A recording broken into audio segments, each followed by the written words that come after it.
것도 아니고 저희 원장님이 하시는 것도 아니고 외대 본사에서 나오셨어요. 그리고 외국어 대학교에서 지금 현재 계시는 분들이 나와주신 거예요. 그래서 저희 특별히 공릉을 위한 영어와 입시 연결고리, 그래서 여기 있는 학교들을 막 분석하셨어요. 그리고 강사분을 소개시켜 드릴 건데요. 정말 따끈따끈하게 고등학교에서 강의하시고 중학교에서 강의하시는 선생님이셨어요. 그래서 바로 이제 딱 그만두시고 저희 외대로 들어오신 거예요. 그래서 지금 한국 외대 영어 교육과 학사 중등 1, 2급 정교사시고요. 외대 일반대학원 교육 정책을 전공하셨고요. 그래서 석사를 하셨어요. 그리고 백석대학교 교육대학원 상담 심리도 하셨어요. 학생들을 상담 심리하지 않으면 안 되겠더래요. 그래서 상담 심리도 하셨고요. 그래서 전문 상담교사 1급 자격증 갖고 계시고요. 지금 중고에서 영어 진로진학 담임교사로서 재직하셨고요. 현 외대 어학연구소에서 교육 전략팀장으로 계시는데 아마 이 노원에 이만큼 잘 분석해서 오늘의 설명회가 진행되는 건 없을 거예요. 어머님들은 정말 개타신 거예요. 아주 좋은 기회를 가지셨다는 얘기예요. 박수로 환영하겠습니다. 이지우 팀장님이십니다.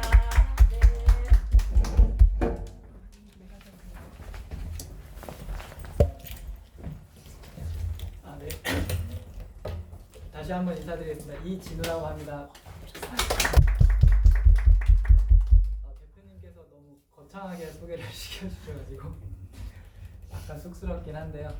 네, 최대한 몰입도 있게 진행을 하도록 하겠습니다.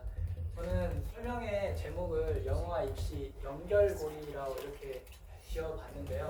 일단 노원 공릉을 위한 이런 제목을 붙인 이유는 제가 노원 공릉에 있는 원장님을 통해서 이 학원에서 주로 다루는 중고등학교를 제가 파악을 했거든요.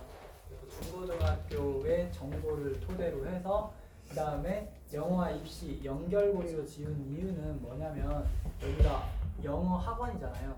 영어 학원인데 우리가 영어를 배우는 데 있어서 또 입시라는 맥락을 벗어나서 영어를 배울 수는 없고 입시라는 틀 안에서 영어를 배우게 되는데 이것과의 상관관계를 학부모님들께서 제대로 숙지를 하고 우리 아이를 지도를 해야지 제대로 된 방향성이 나올 수 있다고 생각을 합니다. 그래서 제가 제목을 영어와 입시 연결고리로 이렇게 지어봤고요. 그 다음에 이 설명에 저는 가장 큰 목적, 특히 대상이 학부모인 경우에 가장 큰 목적을 뭘로 삼냐면요. 학부모님들이 오늘 설명회를 들으신 다음에 단순히 어떤 정보를 그러니까 전달받아서 내가 이걸 알았어 이게 중요한 게 아니고 저는 관점을 가지실 수 있도록 만드는 게 제일 중요하다고 생각합니다.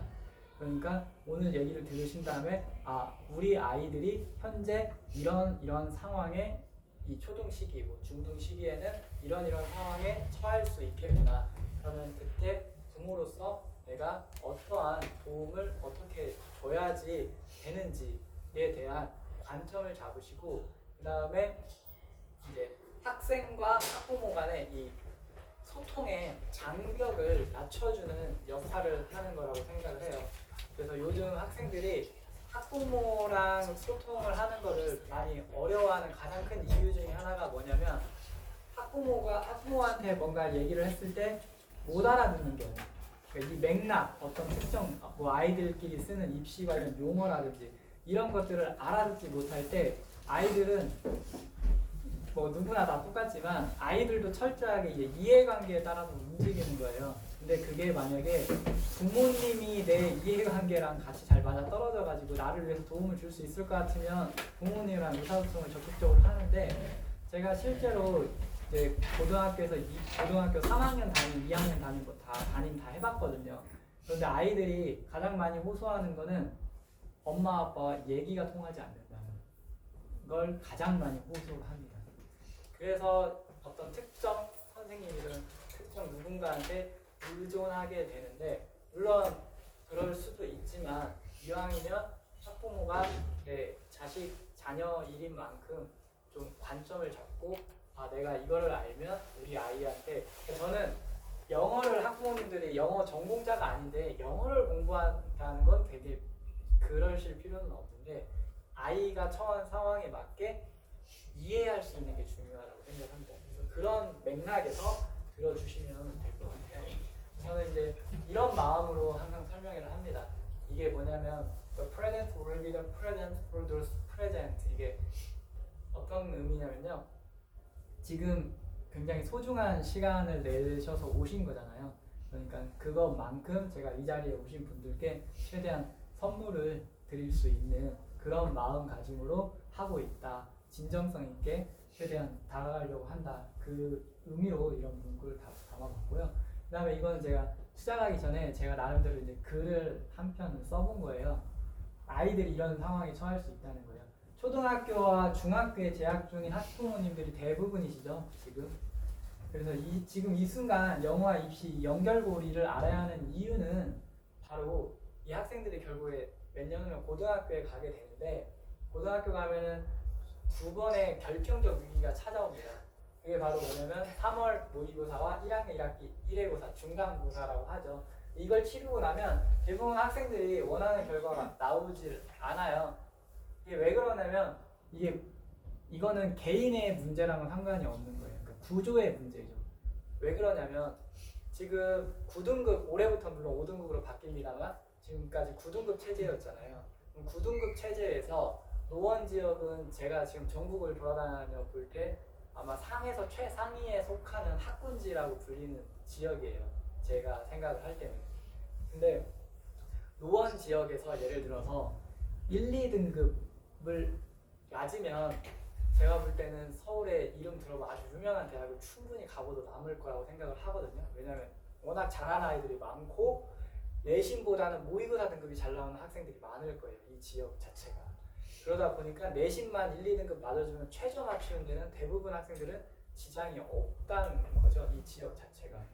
근데 문제는 뭐냐면 내신 구조 자체가 상대평가잖아요. 그러니까 2등급까지가 11%였거든요. 그러니까 어쩔 수 없이 100명 중에 89명의 아이들은 원하는 걸 갖지 못하게 되는 구조. 그러다 보니까 중학교 때 난다긴다 열심히 했던 아이들도 어쩔 수 없이 고등학교에 와서 첫 두 시험을 보고 나면 1, 2등급이 아니면 좌절에 빠지게 된다는 거죠.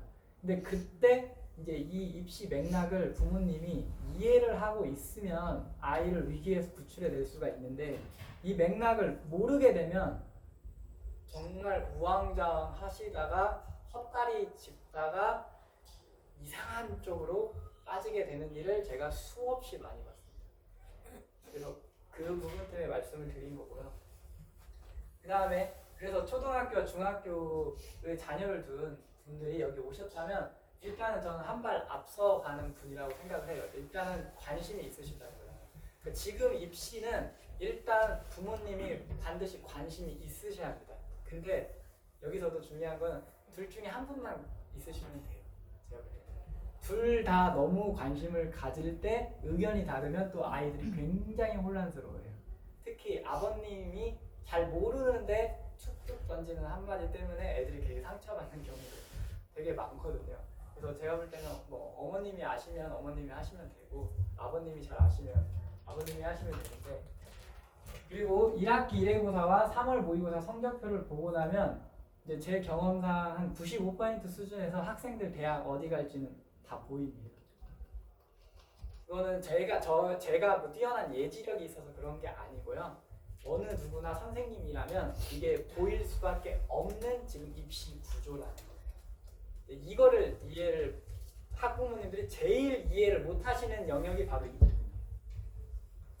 고1 1학기 첫 시험 모의고사와 첫 시험의 예우 대학의 저는 그러니까 교육적인 걸 말하는 게 아니라 입시 관점으로 말씀을 드리는 거예요. 입시 측면에서 95% 이상, 심하면 진짜 100%가 결정이 되는 이 구조, 이 판을 이해를 못하고 아이한테 이상한 말을 하는 경우가 엄청 많다는 거죠. 학부모님들이. 이 맥락을 확실하게 인지를 하실 필요가 있고요. 대부분의 현실은 어떠냐면 학생들은 2학년 2학기 때쯤에 이제 화들짝 놀래요. 내가 이거밖에 안 되는구나라는 걸 이때쯤 알고, 더 놀라운 건 학부모님들은 원서 쓸 때 쓰는 경우가 대부분이세요. 그래서 이때 헛돈을 가장 많이 쓰세요. 이때 쓰셔야 할 돈은 지금 쓰셔야 하고, 초등학교, 중학교 때. 그러니까 지금 입시가 완전히 이렇게 바뀌었어요. 고등학교 때보다 지금 초등, 중등 때 투자를 훨씬 많이 해야 합니다. 그리고 고등학교 2, 3학년, 특히 3학년 이때쯤 가면 덜어내야 하는 상황이거든요. 근데 반대로 하시는 분이 대다수예요. 반대로 하시는 경우가 대부분이어가지고 이 맥락을 이해를 잘 하실 필요가 있다고 생각을 하고요. 실제로 제가 고등학교 2학년, 3학년 담임 진로 진학 상담 교사도 해봤는데, 이제 상담 오시잖아요. 그러면은 대부분은 이렇게 반응하세요. 믿지 못하세요. 당황해. 그리고 이제 안 믿으세요. 그리고 좌절하시고 막 돌아다니시기 시작해요. 고 2학년 2학기와 3학년 1학기 때 이런 일이 숱하게 벌어집니다. 특히 어머님, 아버님 같이 오시면 이제 싸울 수밖에 없어요. 아빠 입장에서는 내가 이때까지 돈을 이렇게 벌어가지고 이렇게 지원해줬는데 뭐 이거밖에 결과가 안 나오냐 이러시고, 엄마는 엄마대로 억울하고, 애는 애대로 내가 한 3, 4등급이면은 예를 들어서 어떤 얘를 못 간다는 게 이미 정해져 있는데 자꾸 하면 된다라고 막 하고 하니까 애는 상처받고, 이런 경우가 너무나 많아요. 너무 많아서 제가 이런 설명회도 기획을 하게 된 게 갑자기 제가 뭐 그냥 머릿속에 떠올라서 그런 게 기획을 한 게 아니라, 제가 한 10여 년간 교직계에 있으면서 겪었던 그런 안타까운 정말 수많은 임상 사례를 보면서 제가 이런 말할 수 있는 자리가 주어지는 환경이 된다고 하면 반드시 이런 걸 말을 하는 사람이 돼야겠다라고 열심히 하면서 이 설명을 준비를 한 겁니다. 아이들이 이제 대입이 갈리는 결정적인 시기가 지금 아마 보통 여기 계신 분들 90년대 후반 학번분들이 많지 않으세요? 아니면 결혼 좀 빨리 하셔서 2000년대 초반도 간혹 있으세요? 보통 90년대 후반 학번이 많으시거든요. 근데 그 시절 입시는 어땠나요? 한번 생각을 해보시면 90년대 후반 학번 정도면 제가 타임머신을 타고 돌아가 보면 수능 거의 100%였죠. 그리고 초등학교, 중학교 때까지 조금 못했다고 해도 고등학교 1, 2, 3학년 3년 동안 3년이 너네 뭐 60년을 좌우해, 이런 말을 많이 들었던 것 같아요. 이 흐름이 2000년대 초반까지도 이어져요. 근데 2000년대 초중반부터 이 흐름이 깨지기 시작합니다. 입시 구조가 완전 바뀌어요. 그래서 재수 필승 공식이 성립이 된 게 한 20년 됐습니다. 그래서 교육부에서는 숱하게 교육과정을 바꿔왔는데 늘 재수 필승 공식이 지금 적용이 되는 입시가 돼버린 거예요. 그러니까 여기서 재수 필승이라는 거는 정시 기준을 말씀드려요. 정시 기준. 그래서 정시 기준에서는 그렇게 돼버렸는데, 그래서 지금 설계를 2010년대에 수시 모집 중심으로 설계를 바꿨죠. 교육부에서도. 2010년대에 수시 모집 중심으로 바뀌면서 이제 내신이 굉장히 이제 강화가 된 거죠. 내신 변별력이 굉장히 높아지고, 그 다음에 특히 생기부 기록. 다들 아시는 학생부 종합전형, 저도 생기부 정말 수없이 많이 써봤습니다. 정말 굉장히 많이 써봤는데, 그렇게 입시가 이제 설계가 되면서 이제 재학생 때 내신을 또 제대로 따지 않으면 안 되는 그런 입시로 가다가 2010년대 후반에 다 아시는 어떤 그 특정 사건으로 인해서 정시 모집이 또 갑자기 40% 이상 서울권 기준으로 확대가 됐어요. 그러면서 지금은 딱 서울에 이름 들어본 대학 기준으로만 말씀을 드리면 수시, 정시 어느 거 하나 함부로 놓을 수 없는 이제 상황이 돼버린 겁니다. 그러니까 이 아이들 입장에서는 정말 훨씬 더 힘들어진 상황인데, 제가 이제 현재 입시는 그러니까 대입이 갈리는 결정적인 시기 제가 한번 여쭤보면 제가 이렇게 얘기를 하면 이제 보통 이쪽 많이 말씀하시게 돼요. 어쩔 수 없이. 그러니까 왜 그러냐면 지금 입시가 제가 어머님들한테 괜히 겁주고 막 이런 게 아니에요. 저는 그러고 싶은 마음도 없고 저도 공교육에 있었고 지금은 사교육 쪽이지만 저는 공교육이냐 사교육이냐 이런 걸 구분짓지 않고 객관적인 현실적인 측면을 말씀을 드리면 어쩔 수 없이 이쪽이 중요해지는 시기가 온 거예요. 근데 저는 사실 0번을 더 놓고 싶기도 해요. 초 한 1, 2학년 또 되게 너무 중요한 사실 저도 어떻게 볼지 모르겠는데 저도 자녀가 있어요. 초 2 이번에 올라가거든요. 근데 제가 이제 학교에서도 그러고 겪은 거는 의대는 어떤 애들이 갈까 이렇게 가만히 제가 지켜봤는데 의대 가는 애들의 특징은 보니까 어느 정도 태어날 때 결정된다 그런 느낌이 들더라고요. 네. 그냥 누가 봐도 타고난 애들이 있더라고요. 이제 그 아이들이 내신을 정말 잘 관리하고 모의고사도 잘 보고 해서 이제 의대를 간다는 생각이 들고 이 시기가 왜 중요하냐면 공부 태도가 다 형성이 될 수밖에 없는 시기라고 그래요. 그러니까 오늘같이 날씨 굉장히 오늘 바람도 굉장히 많이 불고 날씨 안 좋았잖아요. 근데 이런 날도 꿋꿋하게 가방 메고 학원을 갈 수 있는 태도가 있어야 한다는 거죠. 그래서 저도 너무 마음이 아팠지만 오늘 애를 바람이 어마어마하게 많이 불어도 혼자 학원을 갔다 오라고 시켰습니다. 그 이유는 간단해요. 지금 그걸 할 수 없는 능력이면 공부를 할 수 없다는 거죠. 물론 공부 말고 다른 대안이 있으면 더 좋겠는데 제가 볼 때는 또 그런 것 같지도 않아요. 보니까.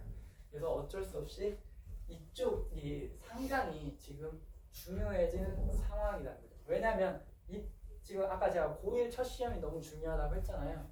근데 고1 첫 시험을 잘 보려면 상식적으로 생각하면 언제 잘해야 했을까요? 중학교 때 잘해야 했을 거예요. 근데 중학교 때 공부를 잘하려면 언제 공부 습관이 형성이 돼야 했을까요? 초등학교 때 공부 습관이 형성이 되어 있지 않으면 중학교 가서 고등학교 가서 버티지를 못한다는 거죠. 실제 제가 이제 학교에서 봤을 때 그래요. 요즘 아이들 노원은 그 정도는 아닐 거라 생각합니다. 여기는 나름 전국에도 손꼽히는 학군지니까요. 하지만 보통 일반적인 지역은 요즘 개근이 없어요. 3년 개근은 뭐 아예 없고 1년 개근조차도 없는 그런 게 현재 학생들의 상황입니다. 그 정도로 아이들이 기본적으로 정기적으로 어디를 가고 오고 가고 버티는 걸 힘들어해요. 굉장히. 근데 공부를 잘하고 그러니까 어느 정도 이름값 있는 대학을 가는 애들의 특징을 가만히 제가 살펴보니까요. 무조건 개근이에요. 안 빠져요. 의대 가고 서울대 가는 애들의 가장 큰 특징은 빠지질 않습니다. 그리고 항상 규칙적으로 정해진 시간에 루틴하게 딱 어딘가에 앉아 있어요. 그리고 이 아이들 가장 큰 특징은 또 졸질 않아요. 딱 11시에 자고 7시에 일어나고 11시에 자고 7시에 일어나고 이거를 기계적으로 할 줄 아는 애들만 공부를 잘하더라고요. 근데 지금 입시가 더 그게 심화됐어요. 그래서 이력을 아까 말씀드렸으니까 그냥 넘어가도록 하겠습니다. 네, 이런 사람이었습니다. 그래서 오늘 목적은 뭐냐면 일단 2022 개정에 대해서 제가 간단하게만 말씀을 드릴 거예요. 제가 설명할 때 가장 중요한 생각하는 건 뭐냐면 유튜브에 수많은 요즘 정보들 넘쳐나잖아요. 그런데 제가 말씀드리고 싶은 거는 학부모님들이 그 많은 모든 정보를 다 공부하려고 하실 필요는 없어요. 제가 오늘 말씀드리는 것 정도만 이해해도 차고 넘칩니다. 지금 무슨 말이냐면 교사보다 더 많이 알려고 할 필요가 없다는 거예요. 딱 나한테 정말 필요한 것만 핵심적인 것만 몇 개 딱 알고 관점만 잘 잡으시고요. 제일 중요한 건 경제적으로 잘 지원해 주는 거예요. 애가 필요하다는 그 순간에 그게 제일 중요해요. 네, 경제적으로 적절하게 잘 지원해주는 그게 가장 중요한 겁니다. 학부모님이 너무 많이 아셔도 제가 오늘 말씀드린 것만 정확하게 이해하시면 돼요. 그리고 사교육과 공교육의 이 활용법을 좀 인지하실 필요가 있습니다. 그 다음에 영어 공부에 대한 관점에 대해서 제가 좀 말씀드리고 중학교와 고등학교의 차이. 근데 제가 고등학교랑 중학교 얘기를 하면은 무슨 고등학생 대상만 듣나 보다 이렇게 생각하는데 저는 이건 하나의 수단인 거고요. 사실 저는 그걸 구분 짓는다기보다는 초등학교 때부터 중고등학교 때까지 실질적으로 어떻게 우리 아이를 지도를 해야 하는지에 대한 관점을 말하기 위한 하나의 수단으로서 고등학교를 가져온 것 뿐이에요. 그리고 수능 영어와 등급, 대입에 지니는 의미, 또 결국에는 입시를 우리가 또 할 수밖에 없잖아요. 그래서 이 영어, 예를 들어서 영어 1등급이 대입에서 어떤 의미를 지니게 되는지, 그러니까 이거를 아이들한테 맥락을 설명해주지 않으면 아이들은 영어 공부를 내가 왜 해야 하는지를 몰라요. 제가 이제 중학교에서도 가르치고 고등학교에서도 가르쳤지만 저는 중학교 1학년 애들을 가르칠 때도요, 영어 가르치기 전에 제가 제일 먼저 하는 거는 입시 교육이에요. 이유는 간단해요. 동기 유발을 해줘야 합니다. 내가 지금 중1 때 이 순간에 이걸 해야만 하는 그 이유를 알려줘야 돼요. 근데 명시적으로 안 알려주면 아이들은 잘 모릅니다. 그래서 그런 입시 교육을 저는 그래서 어떤 생각이 드냐면 제가 아이한테도 그렇게 교육을 시키기도 하는데요. 경제 교육도 중요하잖아요. 근데 저는 조기 입시 교육이 중요한 것 같아요. 이게 이제는 그러니까 이 아이한테 저는 저희 아이한테 이런 말을 안 합니다. 놀아도 돼란 말을 안 합니다. 지금 초1이지만 왜 그러냐면요. 저 어차피 나중에 말 바꿀 거거든요. 중고등학교 가면. 그러니까 아이들이 가장 힘들어하는 건 일관성이 없는 거예요. 제가 이제 상담 공부도 했지만 학생을 지도할 때도 그렇고 제일 중요한 건 일관성이거든요. 그게 뭐냐면 많이 시킨다고 애들이 불만을 갖는 게 아니라요. 일관성 없게 말하는 걸 제일 힘들어해요. 어차피 우리 아이를 만약에 공부를 시켜서 어느 정도 대학을 보내실 마음이 있으시면 일관성 있게 공부를 강조하시면 돼요. 그래서 저는 지금부터 그렇게 얘기를 합니다. 오늘도 바람 많이 불잖아요. 학원 가라고 합니다. 막 가기 싫다고 하면 대신에 그러면 얘가 할 수 있는 모든 보상을 다 뺏어버려요. 게임도 못하고요. 아무것도 못하게 돼요. 그러니까 얘가 가요. 얘가 일단 가고 어렸을 때부터 그런 게 필요하다고 생각을 합니다. 그러니까 만약에 공부를 계속 하라고 말씀을 하고 싶다면 2022 개정 교육과정에 대해서 제가 간단히 말씀을 드리면 이 함의를 이해하는 게 중요해요. 올해부터 2022 개정 교육과정이 도입이 되잖아요. 그러니까 고1, 올해 고1부터는 2022입니다. 근데 그 전까지가 2015예요. 근데 어떤 함의가 있었냐면요. 이제 보통 교육 과정이 공통 과목이랑 선택 과목으로 나눠집니다. 공통 과목이 고1 때 듣는 과목이라고 생각을 하시면 돼요. 그리고 선택 과목이 고등학교 2학년, 3학년 때 듣는 과목입니다. 그래서 고교 학점제라는 말을 많이 들어보셨을 거예요. 근데 그거는 너무 겁먹으실 필요가 없는 게 이미 고등학교에서는 수년 전부터 고교 학점제가 진행이 됐었습니다. 근데 이름만 고교 학점제가 아니었던 것 뿐이에요. 이름만. 그리고 올해부터 본격적으로 이름이 고교 학점제로 된다는 것 뿐이고요. 고교 학점제라는 게 뭐 대단히 엄청나게 올해부터 바뀌는 거라고 겁먹으실 필요 전혀 없고요. 그러니까 저는 이런 게 중요한 관점이라고 생각하시면 돼요. 중요한 거라고 생각을 해요. 고교 학점제 하면은 막 어머님들 막 놀래가지고 이거 어떻게 대처해야 돼? 막 이렇게 놀라실 수 있잖아요. 전혀 그러실 필요 없다. 원래 하던 걸 포장지만 바꾸는 것 뿐이다. 라는 생각을 하시면 되고, 더 중요한 거는 여기에 담겨있는 함의입니다. 그게 뭐냐면 이제 아이들이 고등학교 요즘 예전이랑 달라요. 그러니까 예를 들어서 선생님들도 고등학교 1학년, 2학년, 3학년 이렇게 담임이 있다고 쳐요. 그러면 이 중에서 가장 하고 싶어하는 담임이 뭘까요? 혹시 감이 오세요? 1, 2, 3학년이 있거든요. 그럼 선생님들이 요즘 되게 하고 싶어하는 담임이 있어요. 특정 학년. 3학년을 제일 하고 싶어하는. 이유는 뭘까요? 간단해요. 제일 부담이 적어요. 선생님 입장에서. 부담이 왜 적을까요? 이미 고3이면 할 게 없습니다. 고3 애한테 선생님이 딱히 해줄 수 있는 게 없어요. 그러니까 상대적으로 편하다는 거죠. 편한데 선물이 자주 와요. 자기네 대학교 쓰라고 전체적으로 이렇게. 네. 그러니까 선생님들이 그리고 고3 되면 수업도 훨씬 더 여유 있어져요. 오히려. 왜냐하면 그동안의 고3 과목들이요. 여기 일반 선택까지는 상대평가거든요. 근데 진로 선택은 절대평가예요. 그러니까 고3을 담당하게 되면 지필고사를 굳이 안 내도 되는 과목을 맡게 돼요. 시험을 안 내도 된다는 거죠. 선생님이 제일 힘든 게 시험 내는 거거든요. 시험 문제 내는 건데 그걸 굳이 안 해도 되는 과목을 또 맡게 되면서 특별히 아이들을 상담할 거리도 없어요. 많이. 대학교 어디 갈지도 이미 다 거의 다 정해져 있단 말이에요. 애들 상당수는 90에서 95%는 자기 성적과 모의고사 내신과 모의고사 성적에 맞게 자기도 다 알아요. 어느 정도 갈지를. 그러니까 누군가의 개입의 여지가 크지 않아요.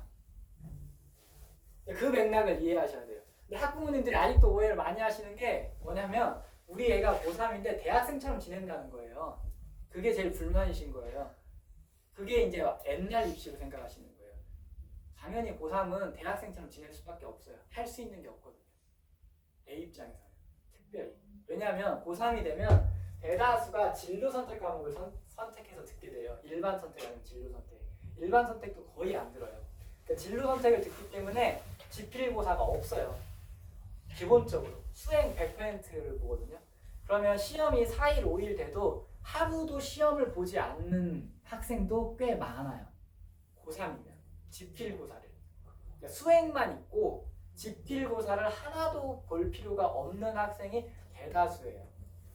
그러다 보니까 애는 예를 들어서 자기가 수능 최저도 맞출 상황이 아니고 만약에 내신으로 대학을 또 가야 하는 아이고 하면 생기고 종합으로 가든지 한다고 하면 내신은 이미 등급 산출 과목으로 끝났잖아요. 그러니까 이미 내신 다 결정됐죠. 생급이 기록도 사실상 2학년까지로 거의 결정이 다 돼버리죠. 3학년 생기부는 1학기까지만 들어가거든요. 물론 중요는 해요. 하지만 분량이 상대적으로 그런 거고 수능도 최저도 맞출 생각도 만약에 없다고 치면 고3 애가 할 수 있는 게 뭐가 있을까요? 네. 그래서 계속 체험학습 고3 애들은 체험학습 15일 다 써요. 징검다리 때 반드시 쉬어주시고요. 굉장히 여유있게 학교를 다니는 거죠.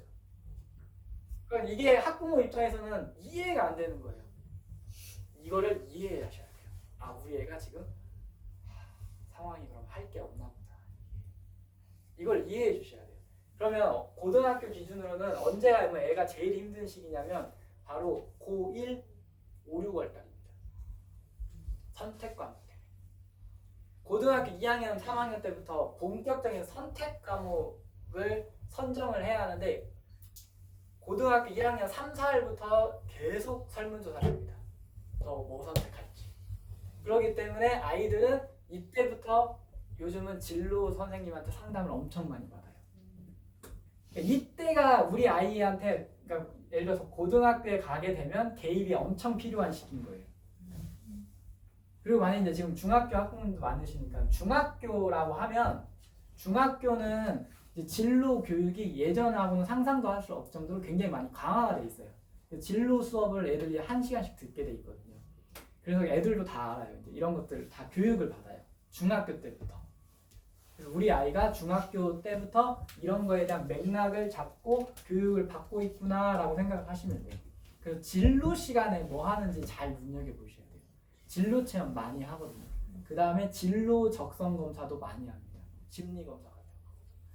그 이유는 뭐냐면 일단 교육부 정책은 중학교 때 진로 탐색을 최대한 해서 고등학교에 올라온 다음에 고등학교 와가지고 본격적으로 너의 진로와 적성에 맞는 선택 과목을 선택하라는 거예요. 근데 아이들한테 너무 가혹한 문제예요, 이게. 왜냐면 사실 우리도 지금 그러니까 항상 인생을 고민하잖아요. 앞으로 어떻게 살아가야지. 근데 이 어린 아이들한테 너 앞으로 커서 뭐가 될지를 미리 정해가지고 전략을 다 짜라는 거예요. 그래서 애들이 너무 힘든 하는 게 영역이 달라졌다는 거예요. 예전에는 공부를 못하고 잘하고 때문에 힘들었다면 지금은 선택 때문에 힘든 거예요. 뭐를 도대체 선택하라는 거냐? 대다수의 아이들은 선택을 못하죠. 자기가 뭐 할지를 모르는 애가 대부분이에요. 메타인지가 없다는 거죠. 그래서 이 함의가 있는 거예요. 그리고 지금 2022 개정으로 바뀌었는데 2022 개정으로 바뀐 거에 가장 중요한 함의는 2등급에서 5등급이 된 거예요. 일단 그거고, 그 다음에 국영수 기준으로 말씀을 드리면 2015 개정에서는 공통이랑 일반 선택까지가 상대고 진로 선택은 절대였어요. 근데 2022에서는 국영수는 전부 5등급 상대로 바뀌었습니다. 그러니까 아이들이 이제 끝까지 다 상대라고 생각하시면 돼요. 국영수 기준으로.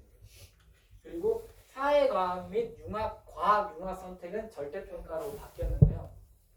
이게 이 과목이 제일 중요한 거예요. 이 공통에서 다 결판이 난다고 생각하시면 돼요. 내신이 어떻게 보면. 공통 국어, 공통 수학, 공통 영어, 한국 이 1학년 때 듣는 게 이게 이제 제일 중요한 거죠. 그러니까 2015든 2022든 여전히 달라지지 않는 건 1학년 때 듣는 과목이 가장 내 운명을 좌우하는 과목이다라는 거예요. 그래서 요즘 아이들한테 제가 이거를 학생들한테도 설명을 하거든요. 학생들한테 제가 강조하는 가장 중요한 포인트는 뭐냐면 시험 기간이 따로 없다. 그냥 1년 내내 시험 기간이라고 생각하면 된다라고 제가 얘기를 많이 해요. 학생들한테. 그러니까 공부를 잘하는 애와 못하는 애는 제가 또 특징을 보니까 어떤 특징이 있냐면요. 공부를 잘하는 애는 시험 기간이 따로 없어요. 1년 내내 시험 기간이에요. 못하는 애일수록 구분을 지으려고 해요. 시험 기간과 아닌 거예요. 근데 지금 입시는 그게 구분이 없어요. 처음부터 그냥 무조건 달려야 돼요. 처음 시작부터. 그래서 뭐 영어 기준으로는 사실 바뀐 건 없다고 생각하셔도 돼요. 포장지만 바뀐 거죠. 포장지만 바뀐 거예요. 근데 하나 함의가 있다면 이거는 학생과 교사 입장에서 함의가 하나가 있어요. 그게 바로 뭐냐면 2015에서는 공통하면 영어 한 과목이었어요. 이 한 과목이라는 게 뭐냐면 생기부를 쓸 때요. 영어라는 과목이 한 과목이면 1년 내내 500자를 딱 쓰는 거예요. 그러니까 1학기에 마감을 안 짓고 연말에 생기부가 마감이 된다는 의미가 있었는데 이게 1, 2로 구분이 되면서 학기 단위로 생기부가 마감이 되는 거예요. 그러니까 무슨 말이냐면 나를 보여줄 수 있는 기회가 2배 더 늘어나는 거예요. 영어 과목에 한해서 말씀을 드리면 그러니까 1학기 때 생기부 500자로 마감 한번 하고 2학기 때 500자로 생기부 마감을 또 한 번 하는 거예요. 근데 여기에서 이제 또 차이가 발생을 하는 게 잘하는 애한테는 되게 중요한 기회가 생긴 게 맞거든요. 근데 관심이 없거나 이제 안 하는 애한테는 더 가혹한 거예요. 왜냐면 뭔가를 더 많이 내야 하니까. 그리고 교사 입장에서도 되게 안 좋은 거죠. 교사 입장에서도 일거리가 2배가 늘어나는 거예요. 교사 입장에서는 되게 안 좋다고 생각을 하죠. 근데 잘하는 학생들한테는 자신을 보여줄 수 있는 기회가 2배 늘어나는 겁니다. 그래서 고등학교에 만약 올라가게 된다면 이제 3월부터 생기부를 신경을 쓰라고 이제 계속 얘기가 들어가야 돼요. 아이들이 고1 딱 오면 생기부가 뭔지도 잘 모르고 개념이 없어요. 그래서 멍하니 있다가 보통 애들이 1학년 넘어가거든요. 그렇게.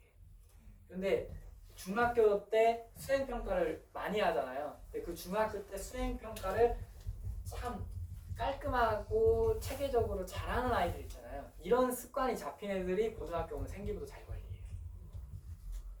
그러니까 지금 입시는 어렸을 때 그러니까 딱 초등학교 때부터 해서 태도 공부 습관 잘 갖추고 한 다음에 중학교 때 계속 트레이닝을 해줘야 하는 거예요. 예를 들어 중학교 수행평가가 고등학교 생기부 예비 과정이라고 생각하시면 돼요. 중학교 때 수행평가를 꾸준하고 깔끔하게 잘 성실하게 마감 기한 잘 지켜서 낼 수 있는 능력을 갖춘 채로 고등학교에 올라와야지 생기부 관리가 되는 거예요. 생기부가 단순히 어떤 컨설팅을 받는다고 해서 기록이 잘 나오는 게 아니에요. 저희가 요리 만드는 거 생각하시면 될 것 같아요. 예를 들어서 컨설팅이든 학교 교사든 요리사 하잖아요. 근데 요리사의 가장 중요한 덕목이 혹시 뭐라고 생각하세요? 제가 생각할 때는 재료예요. 좋은 재료 선점이거든요.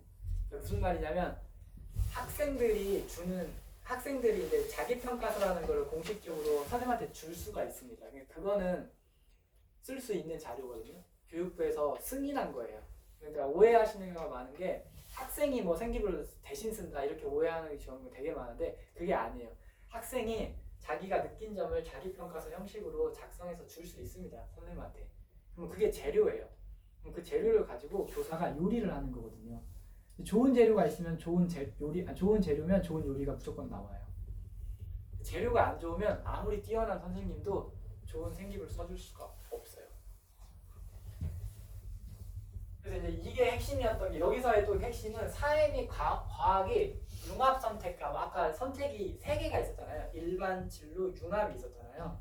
융합 선택이 절대평가라는 거예요. 특히 노원 지역에서는 상당히 중요한 문제일 거라 생각을 해요. 왜냐면 이게 왜 논란이 됐냐면 이거가 이제 처음에 뭐 상대하니 절대하니 이게 논란이 많았거든요. 근데 그 논란의 가장 큰 핵심은 바로 뭐냐면 만약에 융합 선택을 상대로 하게 되면 학교 입장에서든 학생 입장에서 상당히 부담스러워져요. 특히 공부를 잘하는 지역일수록. 진로와 융합 선택이 아마 그 학교의 정체성을 가장 많이 반영하는 과목일 거예요. 즉 무슨 말이냐면 다양하게 이렇게 개설을 하고 싶어요. 학교에서도. 근데 상대평가면 상대적으로 아이들이 위축이 되는 거죠. 그래서 어쩔 수 없이 자신의 진로 적성이 반영된다기보다는 점수 잘 딸 수 있는 걸로 몰리게 돼요. 그러면 취지가 또 약해질 수 있잖아요. 융합 선택의 취지가 약해질 수 있어서 결국에는 절대로 정했습니다. 그래서 공부 잘하는 고등학교 입장에서는 굉장히 좋은 소식이에요. 왜냐하면 그만큼 우리 학교의 정체성을 제대로 드러내면서 소인수 과목, 그러니까 학생 수강 인원이 뭐 10명 미만인 과목도 마음껏 개설할 여유가 생기는 거죠. 그러니까 애들도 들어도 되죠. 절대평가니까 어차피. 근데 이게 또 이거가 왜 그런 논란이 됐냐? 종합전형 때문에 그런 거죠. 학생부. 그러니까 교과하고 종합이 있잖아요. 크게 보면. 혹시 알고 계시죠? 교과하고 종합. 제가 좀 이따 말씀드릴게요. 네네. 그러니까 이런 것들에 대해서 관점을 이제 하나하나씩 관점을 이번 기회로 잡으시면 되는 거예요. 그래서 이제 가장 크게 바뀌는 거는 5등급제가 되는 거죠. 5등급제. 그리고 국영수 기준으로는 일반 진로, 융합이 전부 다 5등급 상대평가다. 그래서 끝까지 다 시험을 보게 될 거다. 고 1, 2, 3 이렇게 생각을 하시면 되고요. 이게 핵심이죠. 기존의 1, 2등급이 1등급으로 다 통합이 되고 있는 거죠. 이게 굉장히 중요한 의미가 있는 게 바로 뭐냐면요. 예를 들어서 물론 이쪽 지역은 조금 다른 이야기일 수도 있어요. 왜냐면 여기는 내신보다는 모의고사 잘 나오는 애들도 많고 종합 전형으로도 성과가 많이 나오는 지역이니까. 그런데 일반적인 학교 기준으로 제가 말씀을 드리면요. 교과 전형으로 서울권에 이름 들어본 대학을 간다라고 했을 때 못해 2등급을 맞아야 돼요. 2등급을 벗어나면 못 간다고 봐야죠. 그런데 이렇게 바뀌게 되면 2등급이 누적 비율이 34까지 떨어지는 거잖아요. 그럼 대학 입장에서는 2등급을 어떻게 생각할까요? 아마 2등급 맞으면 아예 못하는 애라고 생각할 가능성이 높아요. 그냥 못하는 애는 아닌데 대학 입장에서는 그렇다는 거예요. 서울권 기준으로. 그러면 사실상 1등급만 의미가 있게 되는 구조로 갑니다. 그러니까 아이들 입장에서 그러니까 이게 여기에서 저는 괴리감이 항상 있는 게 뭐냐면 교육부에서 뭔가를 정책을 만들었어요. 이 정책을 이렇게 만든 이유는 완화일 거예요. 9등급보다는 5등급 체제가 경쟁이 완화가 될 것이다 라고 생각하고 5등급 체제로 만들었는데 저는 현실적으로 이제 실제 교직에서의 경험으로 봤을 때는 굳이 완화가 됐을까라는 의문이 드는 거예요. 아이들 입장에서 생각을 해보면. 왜냐하면 1등급 안에 못 들어가게 되면 또 이게 의미가 없어지는 내신이 될 가능성이 매우 높거든요. 근데 1등급이 10%거든요. 근데 이게 결코 쉽지 않은 거라는 걸 제가 좀 이따 보여드릴게요. 이제 수능은 가장 큰 특징은 지금 어머님들 6차 교육과정 세대시죠? 기억나세요? 어머님들이 6차 교육과정 세대거든요. 그리고 2005학년도 이후부터가 7차 교육과정이고 지금 7차 교육과정 큰 틀에서 지금 올해 고1이 보게 되는 수능 과목이 이렇게 바뀌는 건데 옛날 수능 혹시 기억나세요? 언어 120점, 수리 80점, 영어 80점, 그 다음에 탐구 120점인데 72, 48에서 과탐이냐 사탐이냐에 따라 달라졌죠. 그때 과탐, 사탐, 공통과탐, 공통과학, 공통사회 아니었나요? 기억나세요? 잘 보세요. 네, 6차로 다시 돌아갔습니다. 그렇게 생각하시면 돼요. 공통통합사회, 공통통합과학 6차 교육과정으로 돌아갔습니다. 사탐, 과탐, 과탐. 그러니까 이게 결국에는 돌고 돌아요. 6차 때 공통을 굉장히 강조했었습니다. 그리고 7차 때는 선택이 굉장히 과열됐었어요. 그러다가 지금 흐름이 융합을 해야 돼 하면서 이렇게 바뀐 거고요.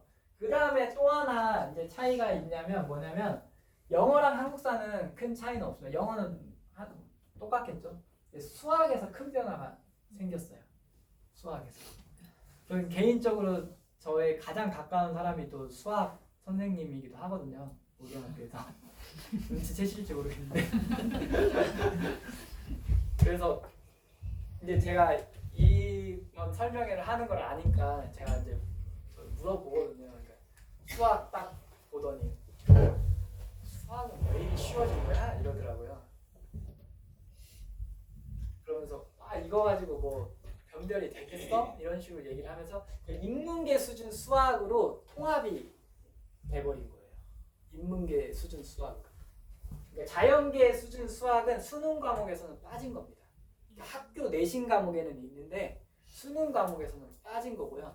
국어도 공통으로 이제 다 똑같이 듣는 걸로 바뀐 거죠. 그래서 제가 볼 때는 가장 큰 변화는 일단 사탐 과목, 과탐 과목에서 큰 변화가 발생을 했고요. 실제로 학교에서도 교육 과정이 바뀔 때 가장 평온한 과목은 영어입니다. 어떻게 바뀌어도 영어는 똑같아요. 가장 요동치는 과목이 바로 사회랑 과학이에요. 그 다음이 수학입니다. 사회과학이 큰 변화가 생긴 거고요. 근데 제가 볼 때는 수학도 만만치 않은 변화가 생겼어요. 근데 저게 어떻게 작용할지는 사실 아무도 모르죠. 이렇게 바뀌었다는 사실을 좀 인지를 하고 계시면 될 것 같아요. 근데 본격적으로 영어와 입시 연결고리에 대해서 말씀을 드리려고 하는데요. 일단 크리티컬 피리어드라는 거는 이제 이건 영어 교육학에 나오는 용어입니다. 그러니까 결정적 시기라고 해서 영어를 그럼 언제 우리가 어떻게 하는 게 중요할지에 대해서 한번 관점을 가질 필요가 있는데요. 일단 사교육과 공교육의 좀 결의 차이를 느끼실 필요가 있다고 생각을 해요. 그래서 부모님 입장에서는 저는 흑묘백묘라고 생각하거든요. 그러니까 자기한테 필요한 거를 적절하게 잘 이용을 하세요. 잘 활용을 하세요. 그러니까 선악으로 구분 짓지 마시고 사교육은 좋고 나쁘고 공교육은 좋아 나빠 이렇게 생각하지 마시고 사교육의 장점이 있고요. 공교육의 장점이 있어요. 그걸 잘 이용을 하시면 될 것 같은데 일단 가장 큰 차이는 공교육은 이제 증명하는 곳이에요. 사교육은 경험을 하는 곳이고요. 무슨 말이냐면 이게 학교 영어 법정 수업 시스입니다. 교육부에서 정해놓은 학교 영어 법정 수업 시스템. 잘 보시면 중학교 1학년, 2학년, 3학년 때 수업 시스를 다 합쳐보니까요. 한 280시간 정도 학교에서 영어를 배울 수 있는 시간이 나오는데요. 제가 0.6을 곱했어요. 그 이유는 뭐냐면 학교는 증명하는 곳이라 했잖아요. 수행평가를 굉장히 많이 해요. 그래서 0.6을 나눌 수밖에 없어요. 그래서 한 170시간? 이 정도 영어를 공식적으로 학교에서 배우고 고등학교에 가야 돼요. 근데 고등학교는 뭐 한 200여 시간 또 시험, 고등학교 가도 여전히 또 시험이 많잖아요. 수행평가 굉장히 많아서 한 200시간 정도 배운다고 하는데 제가 볼 때는 그러니까 무슨 말이냐면 턱없이 부족해요. 현재 수능 영어 난이도를 생각해 볼 때는. 그리고 내신, 현재 고등학교 내신 시험의 난이도를 생각을 해볼 때는 중학교에서 학교에서 정말 시키는 대로 교과서만 열심히 공부를 하면 고등학교 가서 등급이 안 나오는 구조예요. 그러니까 설계를 이렇게 해놨어요 지금 교육부에서 설계 자체를. 근데 사교육은 왜 경험하는 곳이라고 제가 말씀드리냐면요. 공교육에서는 설계를 이렇게 해놓고서 공식적으로 교과서밖에 못 가르치는 거예요. 고등학교 가면 시험 범위가 교과서에서는 많이 안 나오고 대부분 모의고사가 많이 나오는데 모의고사를 또 그 선생님들 다 문장을 바꾸거든요. 굉장히 어려워져요. 그런데 중학교 때 선행학습금지법 때문에 고등학교 수준의 걸 다룰 수가 없어요. 이 간극은 사교육에서 배울 수밖에 없다는 거죠. 현재 상황 자체가. 그러니까 제가 뭐 사교육을 다녀야 합니다, 안 다녀야 합니다, 단순히 이런 걸 말하는 게 아니라 현재 구조가 이렇다는 거예요. 그러니까 저도 학교에서 영어를 직접 가르쳐 봤지만 공교육에서 영어를 중학교도 가르쳐 보고 고등학교도 가르쳐 봤는데 너무 안타까운 거예요. 중학교에서 아무것도 모른 채 그냥 멍하니 교과서만 좀 외우다가 고등학교에 온 애들 고등학교 와가지고 다 절망하는 구조로 짜놓은 거예요. 이렇게. 그러다 보니까 어쩔 수 없이 이 간극은 사교육에서 메울 수밖에 없고 사교육에서는 중학교 때부터 계속 그 아이의 수준에 맞게 잘하면 잘하는 대로 더 질 좋은 교육을 시킬 수 있는 여지가 더 있는 거죠. 상대적으로. 그래서 선악으로 구분짓는 게 아니라요. 그렇게 구조가 짜여져 있다는 거예요. 하지만 또 공교육은 굉장히 또 큰 장점이 하나 있는 게 뭐냐면 진학에 있어서는 공교육에 어마무시한 또 장점이 있어요. 진학에 대해서는, 입시 진학에 대해서는. 그러니까 이게 부모님들 이해를 못 하시는 영역이에요. 예전에 입시 때는 무슨 특정 학원의 어떤 배치표를 보고 이렇게 대학을 썼던 시절이잖아요. 지금은 전혀 그렇지가 않거든요. 굉장히 복잡한 변수가 많아서 핵심 고급 정보는 학교에 다 있습니다. 교사만 볼 수 있는. 진학과 관련해서는요. 핵심 고급 정보는 전부 학교 서버로만 볼 수 있습니다. 학교에서만 권한받은 교사만 볼 수 있습니다. 제가 다 실제 경험해봤기 때문에. 그렇기 때문에 나중에 고등학교 가서는 그걸 또 잘 활용을 하셔야 돼요. 사교육에서는 그럼 이걸 어떻게 활용해야 하냐면 사교육에서 이걸 따라잡을 수는 없어요.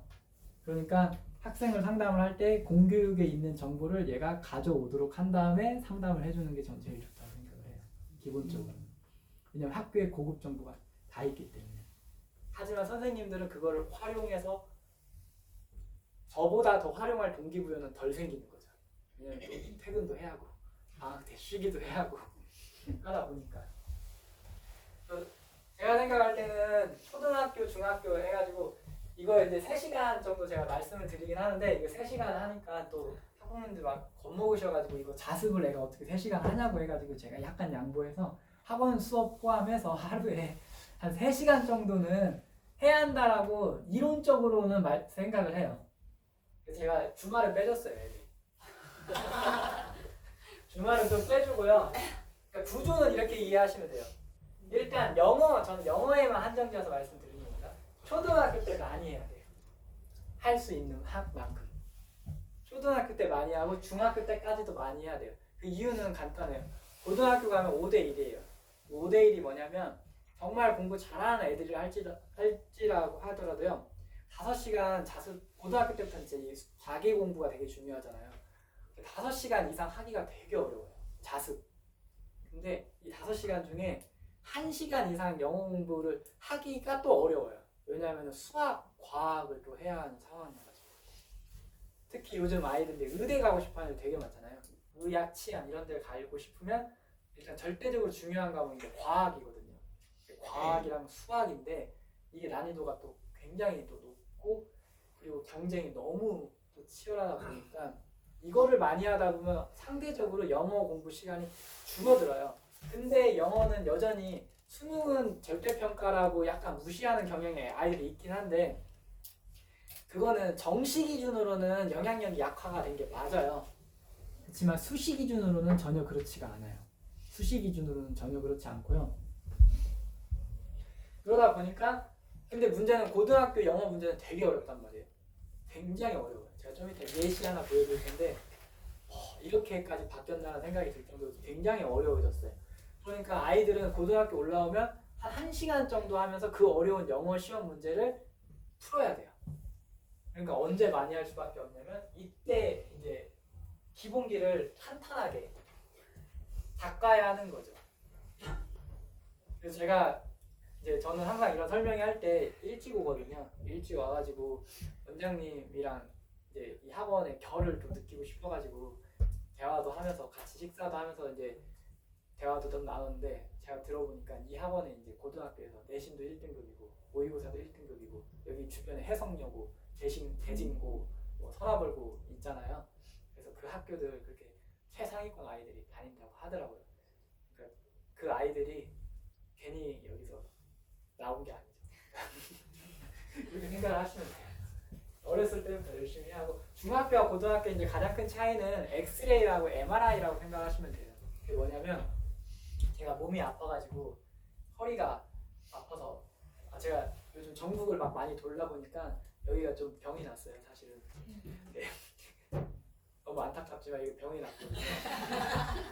근데 이거 병원에 가가지고 이거 예를 들면 이거 왜 아프냐고 물어보면 여러 원인을 얘기를 할 거예요. 그러면서 무슨 검사를 해봐야지 알 것 같네요. 아마 이럴 거예요. 이게 무슨 말이냐면 중학교 저한테 누군가가 와가지고요.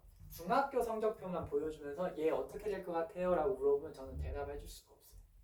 엑스레이밖에 찍지 못하거든요. 고등학교 성적표는 딱 보여주면요. 저는 바로 예측 가능해요. 아까 말씀드린 것처럼. 왜냐면 고등학교 성적표는 MRI예요. 딱 아주 상세하게 나오고 중학교는 석차 공개도 안 하고 일단 성취 수준 A만 딱 나오잖아요. A, B, C. 그렇기 때문에 중학교 공교육에서는 그러니까 제가 공교육 기준으로는 엑스레이밖에 못 찍어요. 근데 이게 그러니까 공교육과 사교육의 또 차이가 뭐냐면 사교육에서는 MRI를 찍을 수가 있어요. 수시로. 법에 안 걸리거든요. 공교육은 법에 걸립니다. 만약에 중학교에서 고등학교 수준의 모의고사를 조금이라도 가르치면 그 선생님 징계받아요. 그 선생님 징계받습니다. 그래서 할 수가 없어요. 교육적으로 저희도 가장 제가 괴리감을 느낀 게 그 부분이에요. 중학교에서 이렇게만 하면 얘네들 안 될 것 같은데 라는 죄책감이 들면서도 법에 걸리기 때문에 중학교 그 법에 정해진 대로만 가르칠 수밖에 없었던 거예요.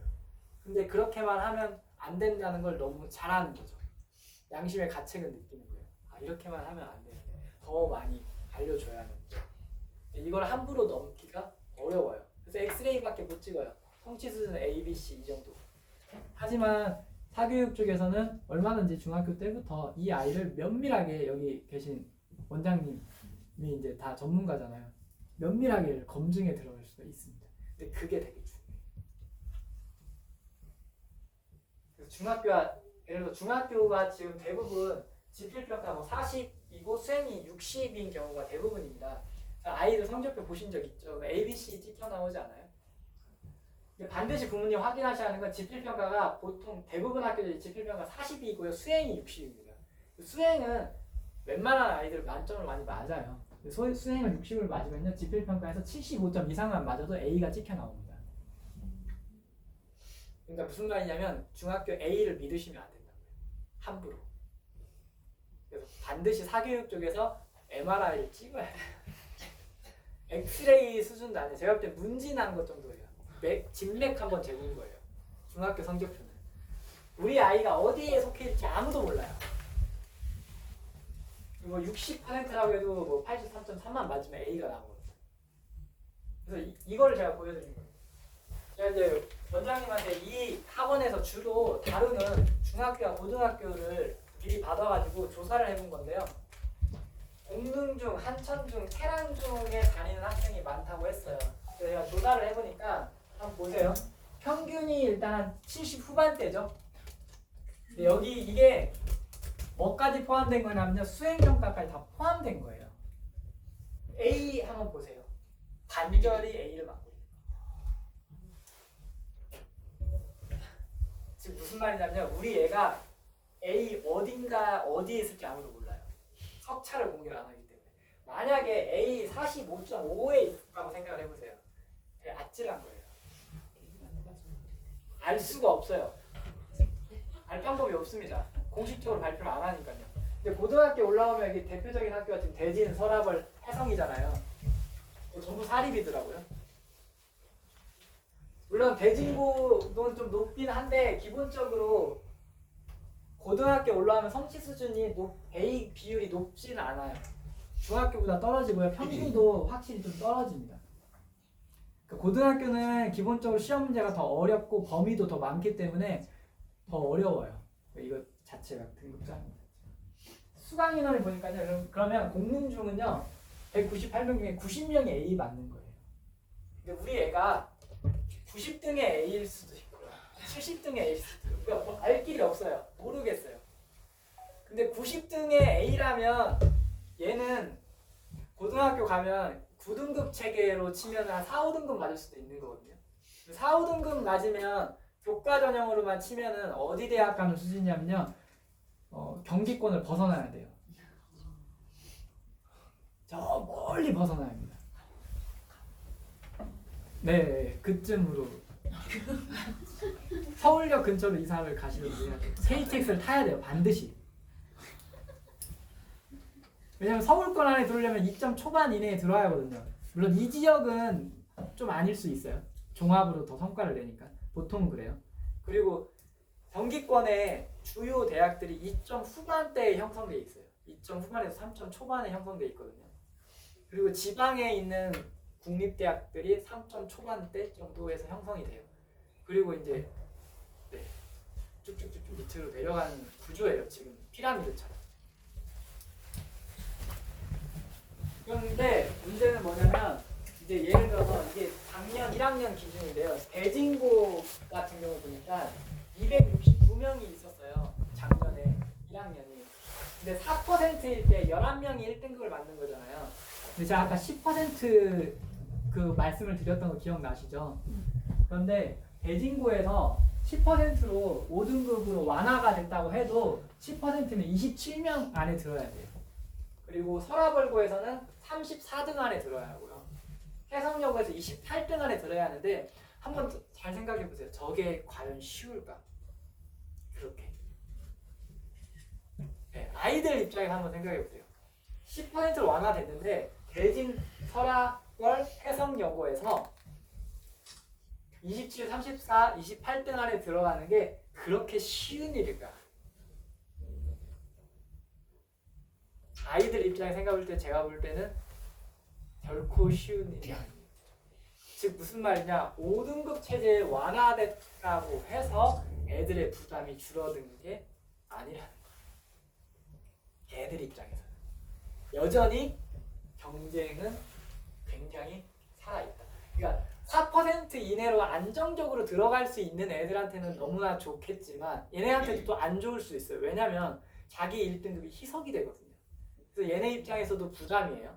왜냐면 내가 1등급을 맞았지만 대학 입장에서 나를 진짜 1등급으로 생각을 안 해주는 거예요. 대학 입장에서는 또 다른 검증 장치를 볼 거거든요. 그게 대표적인 특기사항과 모의고사 최저예요. 특기사항에 더 신경을 써야 돼요. 기존에는 9등급 체계에서는 1등급이면 정말 대단한 거예요. 그냥 인정이거든요. 근데 이제부터 1등급은 기본 1등급의 생기부 기록을 내가 김양 1등급이 아니라 최상위 1등급이라는 걸 증명할 수 있는 기록을 보여줘야 돼요. 그러니까 이런 부담이 또 있고요. 최저 당연히 부담 살아있고요. 이런 상황이 되고 그 다음에 이제 애매한 경우가 7, 8, 9, 10, 11, 12 여기 있는 애들이에요. 얘네들 사이에 피 터지는 경쟁이 시작이 되는 거예요. 만약에 10과 11은 진짜 하늘과 땅 차이인 거예요. 예전에는 2, 3까지도 의미가 있었는데 지금은 2는 의미가 없다니까요. 서울권 기준으로 봤을 때. 제가 생각할 때 그래요. 그러니까 하나 단적인 예를 들면 동국대 같은 경우에 수시 문제 뽑을 때 상위 뭐 10개 과목만 봐요. 동국대 무조건 다 1등급 1.0에서 끊겨요. 왜냐면 누구나 다 동국대 쓸 정도면 1등급 10개를 갖고 있거든요. 그러니까 내신에선 변별이 안 돼요. 하나라도 2 있는 애면은 그러니까 10개 중에 하나라도 이 있는 애는 떨어져요. 웬만한 과는. 왜냐면 수십 개의 과목을 들었는데 그 중에 10개 1등급도 안 나오는 애는 전국대 자체를 쓸 수가 없는 거예요. 지금 무슨 말이냐면 뭔가를 완화시켜 놓으면 완벽해야 돼요. 이제 그 기준에 맞으려면.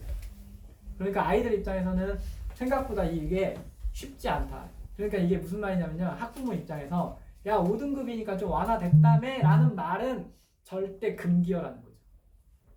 말 안 할 거예요. 다시는 엄마 아빠랑 얘기. 정말 나한테 깊게 상처를 준 사람이 되는 거예요.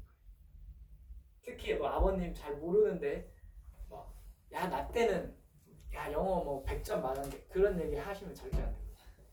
90년대 영어는 아주 쉽거든요. 지금 중2 수준밖에 안 됩니다. 중2, 중3 수준밖에 안 되는데 나 때는 뭐 그리고 자꾸 이런 얘기 하시면 곤란해요. 그 의미입니다. 설명의 의미가. 그래서 이제 제가 서라불고는 워낙 또 유명한 고등학교고 해서 제가 입시 실적을 한번 조사를 해보니까 진짜 어마무시한 특징을 발견했죠. 어떤 특징이 있나요?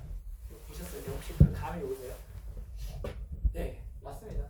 이게 이제 노원 공릉의 가장 중요한 특징인 거예요. 정시로 이런 학교들을 보낸다는 거예요.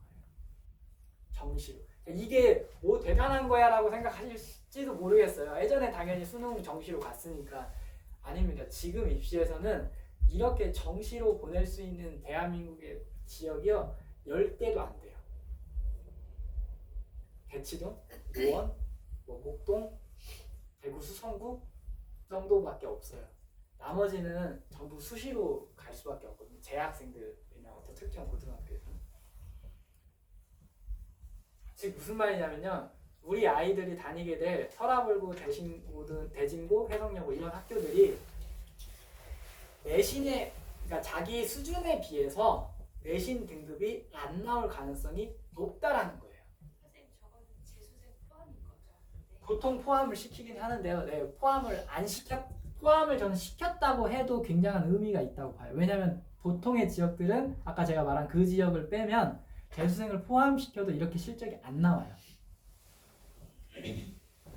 그러니까 이거는 재수생을 포함을 시켰다고 해도 엄청난 실적이에요. 제가 봤을 때는 일반적인 고등학교에서는 이렇게 나온 학교는 전국에 이제 몇 개 안 남은 거예요. 근데 그 중에 노원, 공릉이 남아 있는 거죠. 즉, 그러니까 여기서 가장 중요한 함의는 앞으로 우리 아이가 가게 될 고등학교의 특징은 이 초등학교, 중학교 때 공부 잘한 거에 비해서 내신 등급이 상대적으로 떨어질 수 있다 라는 걸 반드시 감안을 하고 계시라는 거예요. 그러면 이제 여기서 중요한 건 뭐냐면요. 저도 이런 거를 얘기를 하는 사람이지만 제가 그동안 학교에서도 선생님들을 보면요. 이걸 잘 안다고 해서 자기 자식이 좋은 대학을 가는 건 아니에요. 그건 아니에요. 근데 결정적인 차이가 하나 있어요. 그게 바로 뭐냐면요.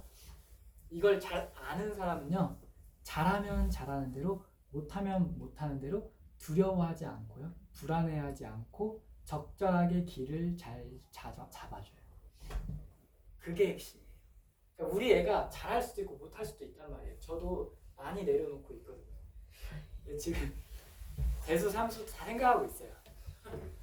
지금부터 벌써. 그리고 석사, 박사까지 다 염두에 두고 있습니다. 그래서 제가 지금 열심히 지금 뛰어다니고 있잖아요. 왜냐하면 그걸 생각하고 있는 겁니다. 어떻게 될지를 모른다는 거예요. 그러니까 제일 중요한 건요. 학부모님들이 사고가 경직되면 안 돼요. 유연하셔야 돼요. 제가 상담을 많이 해보면 학부모님들이 경직된 분들이 되게 많아요. 그러니까 뭐냐면 우리 애 절대 재수는 안 돼요. 아니면 우리 애 무조건 재수시켜서 뭐 어디 보내야 돼요. 이렇게 생각하시는 게 가장 위험하다는 거예요.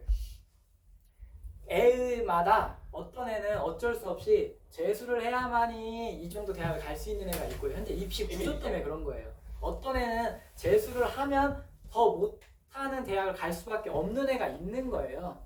그러면 그걸 보고 판단을 내리셔야 돼요. 예를 들면 이쪽 지역에서는 그러면 서라불고에서는 이렇게 정시로 많이 보내니까 당연히 내신이 예를 들어서 제가 9등급 체계를 그냥 말씀드릴게요. 3등급을 맞은 애가 있다고 쳐봐요. 3등급을 맞은 애가 있어요. 서랍을 구해서. 근데 얘 중학교 때 공부 잘했을 거예요. 제 생각에는. 분명히. 성취 수준 다 A 맞고요. 올 A 맞는 애일 거예요. 근데 서랍을 구고 갔더니 3등급 뜬 거예요. 영어 내신이. 근데 얘가 모의고사를 보면 또 영어가 내신이 1, 2등급, 아니 모의고사가 또 1, 2등급 맞아요. 이게 이 지역의 특징일 거란 말이에요. 그럼 얘는 방법이 그러면 어떻게 돼요? 일단 수시로 한다고 하면은 교과로 줄 세우는 데는 안 되는 거예요. 그러니까 이런 식으로 전략을 생각하셔야 돼요. 아, 교과로 줄 세우는 데는 힘들겠구나. 교과로 만약에 쓴다고 하면 교과가 이제 내신으로 줄 세우는데 보통. 근데 일방적으로 내신으로 줄 세우는 데보다는 뭔가 조건을 하나 더 거는 대로 얘를 써게 해야겠구나. 예를 들어 대표적인 게 수능 최저거든요. 수능 최저가 까다롭게 걸린 데를 쓰면 쓸수록 내신이 상쇄가 됩니다. 0.5에서 1등급 정도 상쇄가 돼요. 그래서 예전에 그 서열이 아니에요. 지금 대학 입시는. 예를 들어서 고려대랑 한양대가 있잖아요. 그러면 고려대가 최저를 걸고요. 한양대가 최저를 걸지 않았었어요. 이렇게 되면요. 한양대가 내신으로는 1.5에서 형성이 되면 고려대가 2.0에서 형성이 돼요. 그러면 고려대가 더 낮은 학교인가요? 아니죠. 그냥 전형 방법에 따라서 이게 다 달라지는 거예요. 이게 유연하셔야 돼요. 애들 상황에 따라서. 그러면 얘는 생기부를 딱 봤는데 생기부 기록이 이제 좋아요. 그러면 또 종합 전형으로 예를 들어서 더 길을 잡을 수도 있고요. 아니면 얘는 극단적으로 수능에서 다 111을 맞을 것 같아요. 근데 내신은 3등급밖에 안 돼요. 얘는 어떻게 해야 돼요? 수시를 안 쓰든지 논술만 썼든지 정시를 노리든지 이런 식으로 가야 되는 거예요. 예를 들면 그렇게 해서 정시에서 또 원하는 데 못 가면 얘는 무조건 뭐 재수, 삼수 하면 더 좋은 데를 간다든지 해서 이 실적이 이렇게 나오는 거라고요. 서랍을 그런 전략으로. 근데 이거는 누가 생각해 줘야 하냐면요. 부모가 생각해 줘요. 애들은 부모님이 경제적으로 어떻게 지원해 줄지에 대해서 믿음이 없으면 애들은 온전한 전략을 생각을 못 합니다. 제가 아까 경제적 지원이 우스갯소리가 아니고요. 애들이 제일 많이 걱정하는 게 돈 문제예요. 생각보다. 자기 재수 뭐 이런 거 말할 때 근데 엄마 아빠가 돈 때문에 안 해줄 것 같다고 해요. 제가 항상 얘기하는 게 돈은 생각하지 말고 그냥 네가 하고 싶은 것만 먼저 생각해봐 이러거든요. 왜냐면 돈이라는 게 제약 조건에 들어오면 제대로 된 결정을 못 해요. 그래서 일단은 돈은 생각하지 말고 네가 진짜 하고 싶은 것만 생각을 해봐라고 하면은 대부분 애들은 더 하고 싶죠. 공부를 더 해서 원하는 데를 가고 싶어. 이 지역은 제가 볼 때 그 특징이 대한민국에서 되게 굉장히 두드러지는 지역일 가능성이 높다라는 걸 말씀드리는 거예요. 즉 우리 아이가 그렇게 말할 가능성이 되게 높다. 그때 당황하지 마시고 그래 내가 그거에 대비해서 통장을 다 마련해놨어요. 마음껏 공부해. 그럼 애가 이제 감동하겠죠. 이제 엄마 아빠가 이제 최고. 돈 때문에 최고가 되는 게 아니라 우리 부모님이 이렇게까지 깊은 식견이 있고 관점이 있는 분이었구나. 믿음이 생기는 거죠. 딱 그겁니다. 그래서 이 설명의 의미는 저는 그거라고 생각을 해요. 학생과 학부모님의 소통의 간격을 줄여주는 거예요. 근데 실제로 보면요, 이 지역은 정말 어마무시한 지역이에요. 왜냐하면 중학교 때부터 서답형 비율이 굉장히 높아요. 기본적으로 보니까 서답형이 우리 예전에 주관식 생각하시면 됩니다. 그리고요 고등학교 보니까요 이 비율이 굉장히 높은 건데요. 보통 학교들이 서답형 비율이요 24, 6, 24, 6이 일반적인 고등학교의 특징이거든요. 보통이. 근데 여기는 18, 10이에요. 18, 12. 비율이 굉장히 높은 편에 속합니다. 전국 기준으로 따져봤을 때. 즉 무슨 말이냐? 훨씬 더 부담을 많이 느끼는 시험 문제가 나온다는 거죠. 이쪽 지역의 특성, 그걸 이해를 하셔야 돼요. 저 정도면 비율이 2배 높은 거예요. 서답형 비율이. 전국 기준으로 봤을 때. 보통 이렇게 안 나와요. 저렇게까지. 근데 여기는 굉장히 높다. 그러니까 지금 저게 6대 4, 3대 2잖아요. 그러니까 3대 2 비율이거든요. 그러면 예를 들면은 5문제 나온다고 하면은 3문제는 객관식인데 2문제가 서사평인 거거든요. 이게 비율이 굉장히 높은 편입니다. 보통은 5문제 나온다고 하면 4문제 객관식, 1문제 서사평이거든요. 노원공릉 지역은 서사평 비율이 매우 높은 지역이다. 전국 기준으로 봤을 때도. 이렇게 높으면요. 사실 이거는 제가 아까 표준 기준으로 이거 말씀을 드리는 건데, 표준 기준으로 보면은 보통 25문제 나온다고 치면 서사평이 18문제 나오고, 그러니까 객관식이 18개 나오고 서사평이 7문제 나오는 게 일반적이에요. 근데 여기는 예를 들면 이렇게 나온다는 거죠. 15문제가 객관식이고 한 10문제가 서사평 나오는 곳인 거예요. 그런데 이렇게 되면 아마 애들 시간 내에 문제 풀기 되게 힘들 거예요. 서사평 기본적으로 3분에서 5분 정도 걸리거든요. 왜 3분에서 5분 걸리는지 문제를 보시면 아니 저거가 더 걸릴 것 같은 생각이 들 정도의 문제가 나와요. 한번 보여드릴게요. 일단 중학교와 교과서, 아니 중학교와 고등학교 가장 큰 차이는 시험범이에요. 중학교는 보통 교과서 9단원 정도가 시험범 맞죠? 원장님? 네. 중학교는 이 정도고. 근데 고등학교 오면은 모의고사죠 무조건 시험범위가. 모의고사고 양념처럼 교과서가 나와요. 그러니까 교과서 거의 안 나와요. 다 모의고사 나온다고 생각하시면 돼요. 근데 그 모의고사도 그냥 내는 게 아니라 고1 평범한 모의고사를요 선생님들이 문장을 다 바꿔가지고 고3 대학교 수준으로 바꿔치기는 거예요. 그러니까 문제를 다 바꿔요. 문장을. 왜 그럴 수밖에 없냐면요. 선생님들 지금 수준이 예전의 수준이 아닙니다. 굉장히 높아졌습니다. 지금 30, 40대 영어 선생님들의 수준은 공교육에 계신 영어 선생님 수준은요. 대한민국에서 영어를 그냥 가장 균형 잡히게 잘하는 사람으로 잔뜩 포진되어 있다고 생각하시면 돼요. 그러니까 보통 수준이 아닙니다. 그래서 굉장히 문제를 어렵게 내요. 중학교 때는 이런 류의 문제가 많이 나와요. 딱 보기에도 어려워 보이지 않죠. 그렇게 제가 이 문제를 풀려는 거 아닙니다. 그냥 상대적으로 이렇게 결만 느끼시는 거예요. 이런 정도 문제가 지금 이 지역에서 나온다는 거예요. 이런 정도 문제가. 네, 뭐 이런 문제. 그러니까 상대적으로 어렵지 않아요. 상대적으로. 고등학교는 이런 문제가 나옵니다. 이게 고등학교 서술형 문제예요. 풀진 마세요. 그냥 느낌만 가지세요. 단어 자체도 어렵죠. 단어 자체도 되게 어려운데 이거를 3분에서 5분 내에 쫙 쓸 줄 알아야 돼요. 이런 식으로 문제가 한 8개, 10개 나온다는 거예요. 이게 고등학교 서술형 문제입니다. 고등학교 1학년에서 나오는.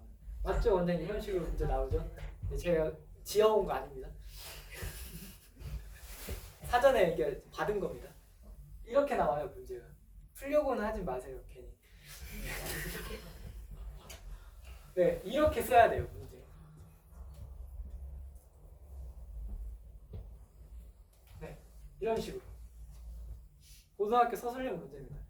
예전 영어 생각하시면. 틀려도 점수 안 주는 데도 있어요.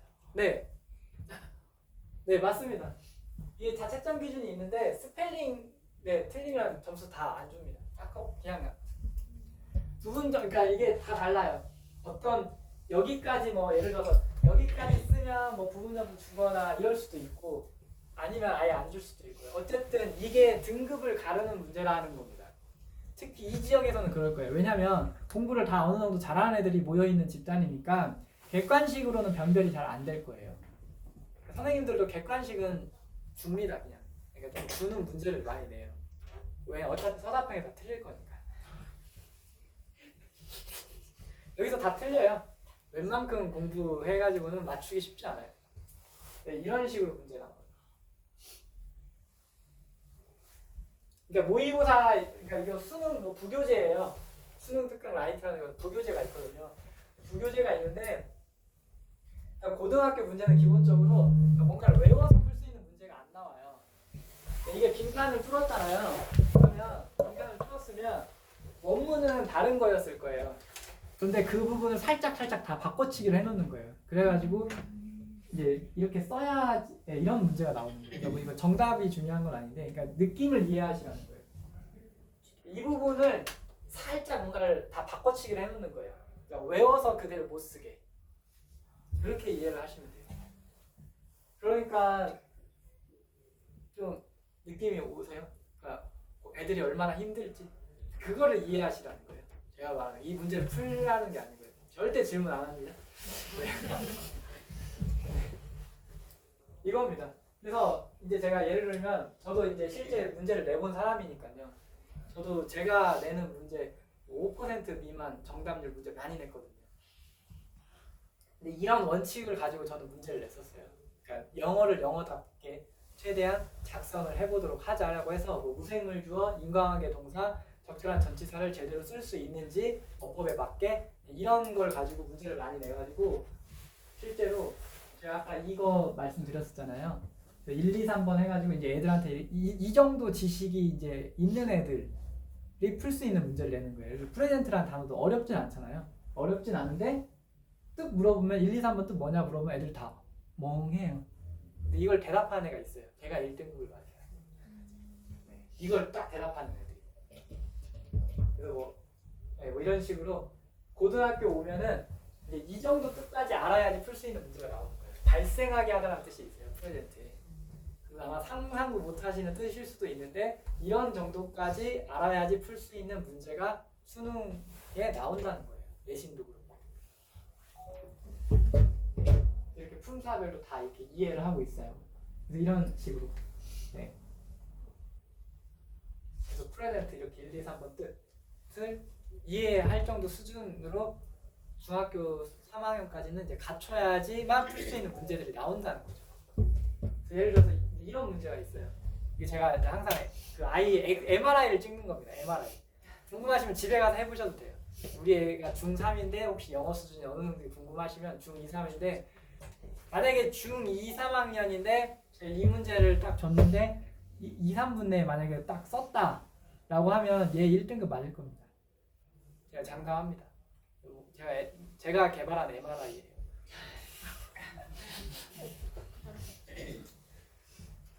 제가 이런 문제를 되게 많이 냈었거든요, 실제로. 여기에 보면 어려운 단어 하나도 없어요. 어려운 단어 하나도 없는데 도저히 이제 못 쓰겠는 거예요, 애들 입장에서는. 집에 가서 한번 심심하면 이제 물어보세요.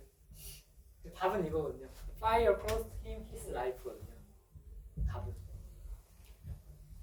제가 뭐 이게 영어 시간은 아니니까 굳이 막 설명까지는 안 드리지만 무생물 주어와 적절한 그 인과관계 동사를 활용을 한 어떤 기본적으로 이제 실제로 원어민들이 굉장히 자연스럽게 쓰는 그런 문장이에요.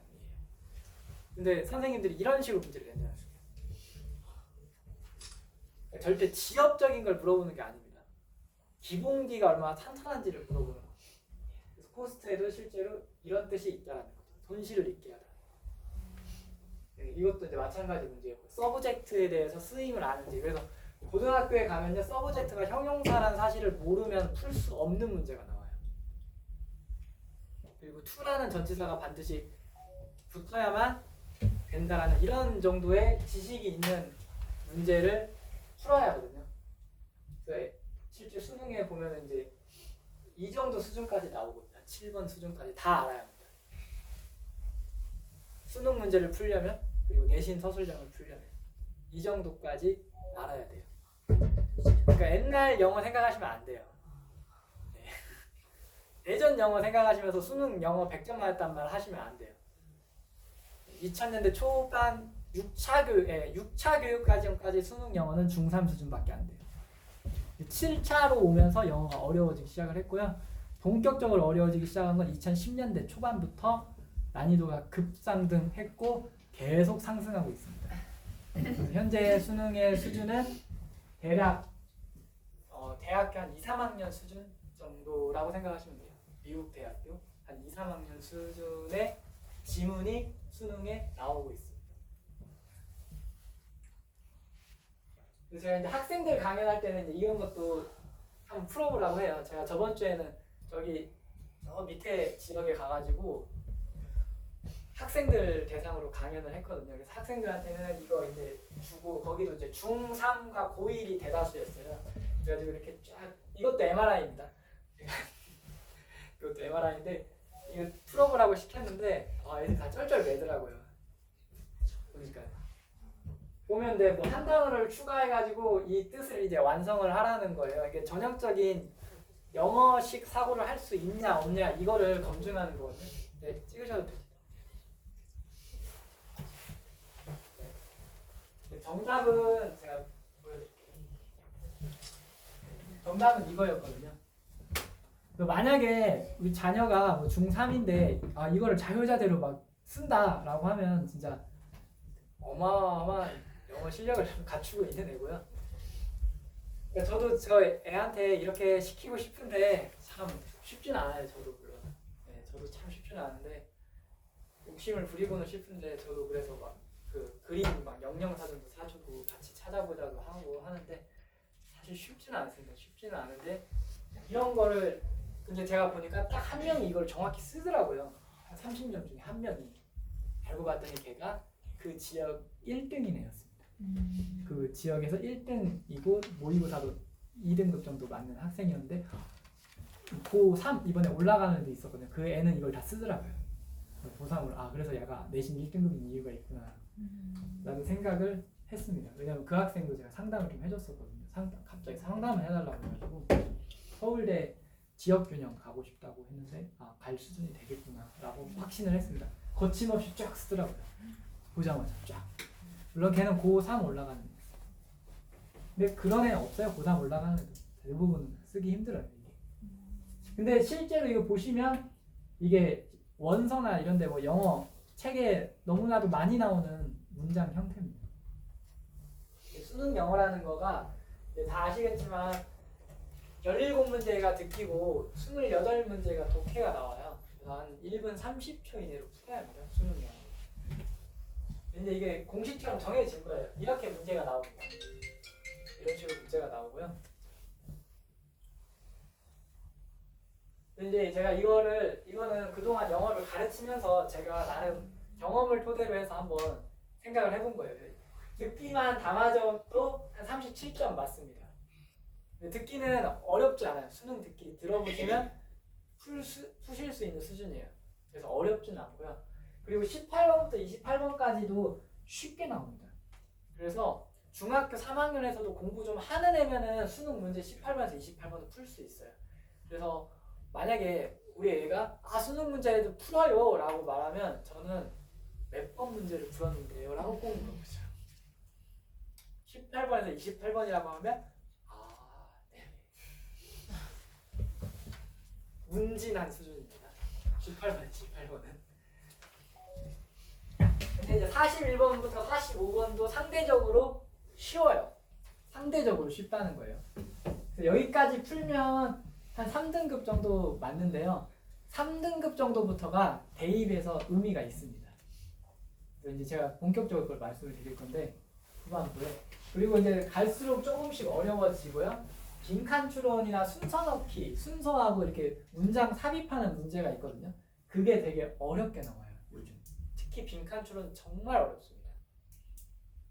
그래서 유튜브에서 뭐 원어민도 틀리는 영어 문제라고 하면은 대부분 빈칸 추론이에요. 근데 그 말을 너무 믿지 마세요. 왜냐면 우리 또 국어 비문학 못 맞잖아요.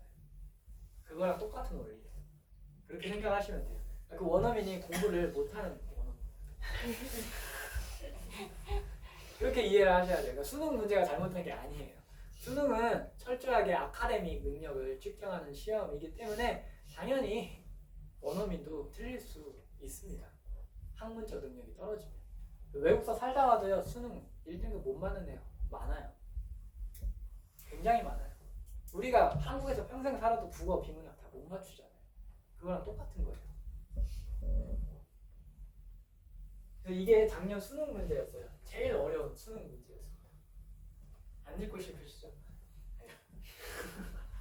안 읽고 국어 한번 보세요. 한국어만 한번 봐보세요. 한국어 읽고 싶으신지. 교육은 최고의 모습에서는 단순한 지식 이상을 가르친다. 그것은 비판적 사고, 즉 행동하기 전에 멈춰 생각할 수 있는 감정과 압박에 굴복하는 것을 피할 수 있는 능력을 가르친다. 이게 그러니까 아이들이 이걸 질문합니다. 이걸 질문하는 게 아니에요. 이게 이해가 안 돼요. 일단 도대체 무슨 말인지 모르겠는 거예요. 한국말 자체도. 그냥 아까 대학교 2, 3학년 수준이 나온다고 했잖아요. 이런 이유는 뭐냐면요. 수능 출처가 이런 데서 나오게 돼요. 참고로 보세요.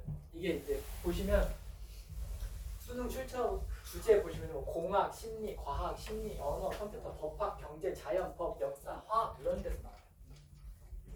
그러니까 비문학, 국어 비문학이 영어로 바뀐 것 뿐이에요. 그 수능이 상당히 어렵거든요. 문의만 절대평가입니다. 문의만. 영어 등급이 지니는 의미 이게 중요해요. 사실 학생들한테는. 이게 이제 25학년도 올해 입학하는 애들 기준으로 교과 전형 최저 기준은 적용 예시거든요. 그러면 여기는 이제 다 서울권을 다 가고 싶어 하는 아이들이 모여 있잖아요. 제가 하나 예를 들면 경희대가 있어요. 고려대 예를 들게요. 고려대가 가장 까다로운 학교입니다. 최저가 고려대가 3합 7 탐구 2거든요. 그러면 부모님 입장에서 일단 이런 걸 바로 이해를 딱 할 수 있어야 돼요. 애가 나 3합 7 해야 하는데 라고 했을 때 만약에 먹을 거를 떠올린다는 거예요. 3합 하니까 아버님이 이제 안주를 생각하시면서 이제 이러면 이제 소통 단절이에요. 3합 7에 딱 탐구 2 저거 딱 보자마자 애가 이제 이 말을 달고 살 거예요. 분명히 이런 말들을 중학교, 고등학교 가면 이 말을 달고 삽니다. 이걸 딱 보는 순간 너가 지금 국어, 수학, 영어 탐구 중에 4개 중에서 지금 3개를 골라야 하는데 뭐를 빼야 할지 고민스럽겠구나. 너가 인문계고 하니까 당연히 수학은 빼야겠지? 왜냐면 문이과 통합이거든요 지금. 인문계는 아무리 잘하는데 3등급이 안 나와요 잘. 3등급이 안 나오니까 빼야 하고 근데 영어가 절대평가니까 영어는 반드시 집어넣어줘야겠지? 영어가 네가 1등급을 맞게 되면 고려대 기준으로는 국어 3 맞고 탐구 2과목 3등급 맞으면 고려대 최저를 맞출 수 있네 라고 얘기해 줄 정도가 돼야 합니다.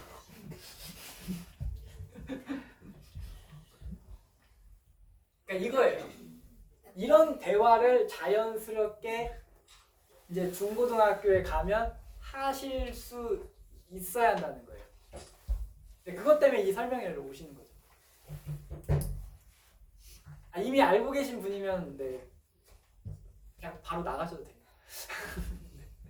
무슨 말인지 이해 가시죠? 그러니까 이런 맥락을 이해를 하실 줄 알아야 돼요. 3합 7이라 탐구 2다라고 하면 탐구가 아까 보면 지나가긴 했는데 지금 17개 과목 중에서 2과목을 선택할 수 있게 되어 있거든요. 사탐과탐 구분 없이. 그래서 탐구 2과목 평균 그 다음에 3합 7 그러니까 3합 7에 탐구 2가 의대 빼고 일반적인 학과 기준으로 봤을 때 가장 까다로운 기준입니다. 그래서 가장 까다로운 최저가 걸린 학교를 가기 위해서는 1등급이 영어 1등급의 의미가 매우 크다는 거예요. 그걸 말씀드려요. 그러니까 뭐냐면 영어가 절대평가로 바뀐 지가 좀 됐어요. 근데 영어 절대평가가 됐을 때 영어하고 망하는 줄 알았어요. 중고등학교 쪽에서 영어 절대평가니까 이제 영어 애들 안 듣겠구나. 영어가 중요성이 많이 감소하겠구나라고 생각을 했는데 교육부 의도도 그거였습니다. 어떻게든 사교육을 경감시키려고 영어 절대평가를 만들었는데 실제로 제가 입시 현장 학교에서 있다 보니까 반대 결과가 돼버린 거예요. 그러니까 뭐냐면 정시 기준으로는 영향력이 많이 약화가 되긴 했어요. 정시 기준으로 그건 맞긴 하거든요. 수시에서 최저가 있다 보니까 영어가 절대평가가 무지막지한 영향력을 행사하는 겁니다. 왜냐하면 지금 입시가 수시 재학생, 정시 재수생으로 고착화돼 버렸습니다. 그래서 그렇게 된 거예요. 그게 무슨 말이냐면요. 지금 옛날 기준으로 생각하시면 진짜 안 돼요. 그게 이해가 안 되실 거예요. 예를 들어서 제가 외대니까 외대의 예를 들게요. 외대가 2합 4에 1이에요. 탐구 1. 그러니까 옛날에 그래도 제가 뭐 외대를 들어갈 때 시절이면 정시로 뭐 외대 가려면 그래도 100분이 뭐 90 몇몇 해가지고 어느 정도 평균 2에서 뭐 1 왔다 갔다 하는 애들이 왔어요. 그런데 요즘은 외대를 어떤 애들이 올 수 있냐면 만약에 내신이 외대 내신 성적을 뭐 1점 중반 정도 되고요. 최저를 2합 4잖아요. 그러니까 4개 중에 2과목이잖아요. 그러니까 만약에 영어 1을 맞으면요. 국어 3 맞고 수학 9 맞고 탐구 9 맞아도 들어올 수 있는 거예요. 전혀 이해가 안 되죠. 옛날이라 생각해보면 되게 말도 안 되는 상황이라고 생각하실 수 있어요. 근데 지금 입시가 그렇잖아요. 그러니까 무슨 말이냐면 애들이 고등학교 1, 2학년 때까지는 다 당연히 열심히 공부하기로 해야 하는데 고3 정도 올라가고 재수하는 애들이 요즘 패턴이 완전 다르다는 거예요. 옛날이랑. 고등학교가 고3 정도 올라오면 이제 애들이 하나씩 덜어내야 돼요. 모든 과목을 다 떠안고 있으면 안 돼요. 자기 상황에 따라서 자기는 나는 2학년 학교만 쓸 거야 라고 하면은 영어 공부하고 나머지 하나 전략적으로 선택하고 나머지 수능 과목에서 버려야 하는 거예요. A 입장에서는. 그리고 재수한다고 해도 요즘은 올인 재수로 해서 다 공부하지 않아요. 보통은 자기 내신 가지고 재수하는데 탐구만 파요. 재수생들이. 즉 무슨 말이냐면 이런 구조가 고착화되다 보니까 재학생 입장에서는 탐구에서 1, 2등급을 거의 못 맞아요. 탐구에. 그러니까 어쩔 수 없이 탐구가 3, 4를 맞게 되겠죠. 공부를 잘한다는 애들도. 근데 영어는 절대평가잖아요. 그러니까 영어는 재수생 영향을 안 받죠. 그러니까 반드시 영어는 있어야 하는 거예요. 영어를 빼고 최저를 맞추는 바보는 없는 거죠. 즉 영어 모의고사 수능의 등급의 중요성이 수시 모집에서 어마무시하게 영향력이 크다는 거예요. 영어를 1등급이냐 2등급이냐가 이게 풍선 효과가 엄청 크다는 거죠. 근데 만약 영어가 2가 되잖아요. 그럼 그만큼 부담이 커져요. 만약 고려대 3합 7이라고 했을 때 영어가 2면 다른 과목을 국어 2를 맞든지 수학 2를 맞든지 해야 하는데 현실적으로 국어도 1, 2등급을 재학생들이 많이 못 맞아요. 수학도 인문계 애들 같으면 1, 2등급은 아예 제가 본 적도 없고 3, 4예요 대부분. 자연계 애들은 또 마찬가지예요. 자연계 애들도 좀 잘한다고 해도 3등급 맞아요 수학. 그리고 국어 버리고 좀 탐구를 해야 하는데 탐구도 과탐이 시험 보는 모집단 자체가 많지 않아가지고 등급이 잘 안 나와요. 재수생이 전부 탐구만 판단했잖아요. 재수생이 1, 2, 3등급 다 가져가니까 탐구를 사실상 4 정도밖에 못 맞는 거예요. 3, 4 정도. 그러니까 아까 서울아볼고에서 정시로 아마 재수생 포함이었을까 저도 생각을 하는데 정시로 애들이 할 수밖에 없는 구조가 되는 거예요. 재수를 해서 어쩔 수 없이 그 구조가 지금 이렇게 짜여진 거예요. 그러니까 이거는 애들의 잘못도 아니고 애들이 공부를 안 해서 잘못이 아니라 그냥 현재 입시 상황이 이렇다는 거예요. 이렇게 맥락이 흘러간다는 거를 이해하고 아 우리 애가 상황에 따라서는 이렇게 될 수도 있고 저렇게 될 수도 있다라는 걸 감안을 하고 이걸 애를 바라봐줘야 한다는 거예요. 고등학교 가면 이제 이런 일이 펼쳐질 거라는 건 너무 명약관한 일인 거죠. 불보도 뻔한 거예요. 근데 이런 일이 벌어지기 전에 내가 어떤 걸 지금 대비할지를 그래서 제가 지금 대상을 저는 이거 설명할 때 고등학생 대상을 잡질 않아요. 왜냐면 너무 미안하잖아요.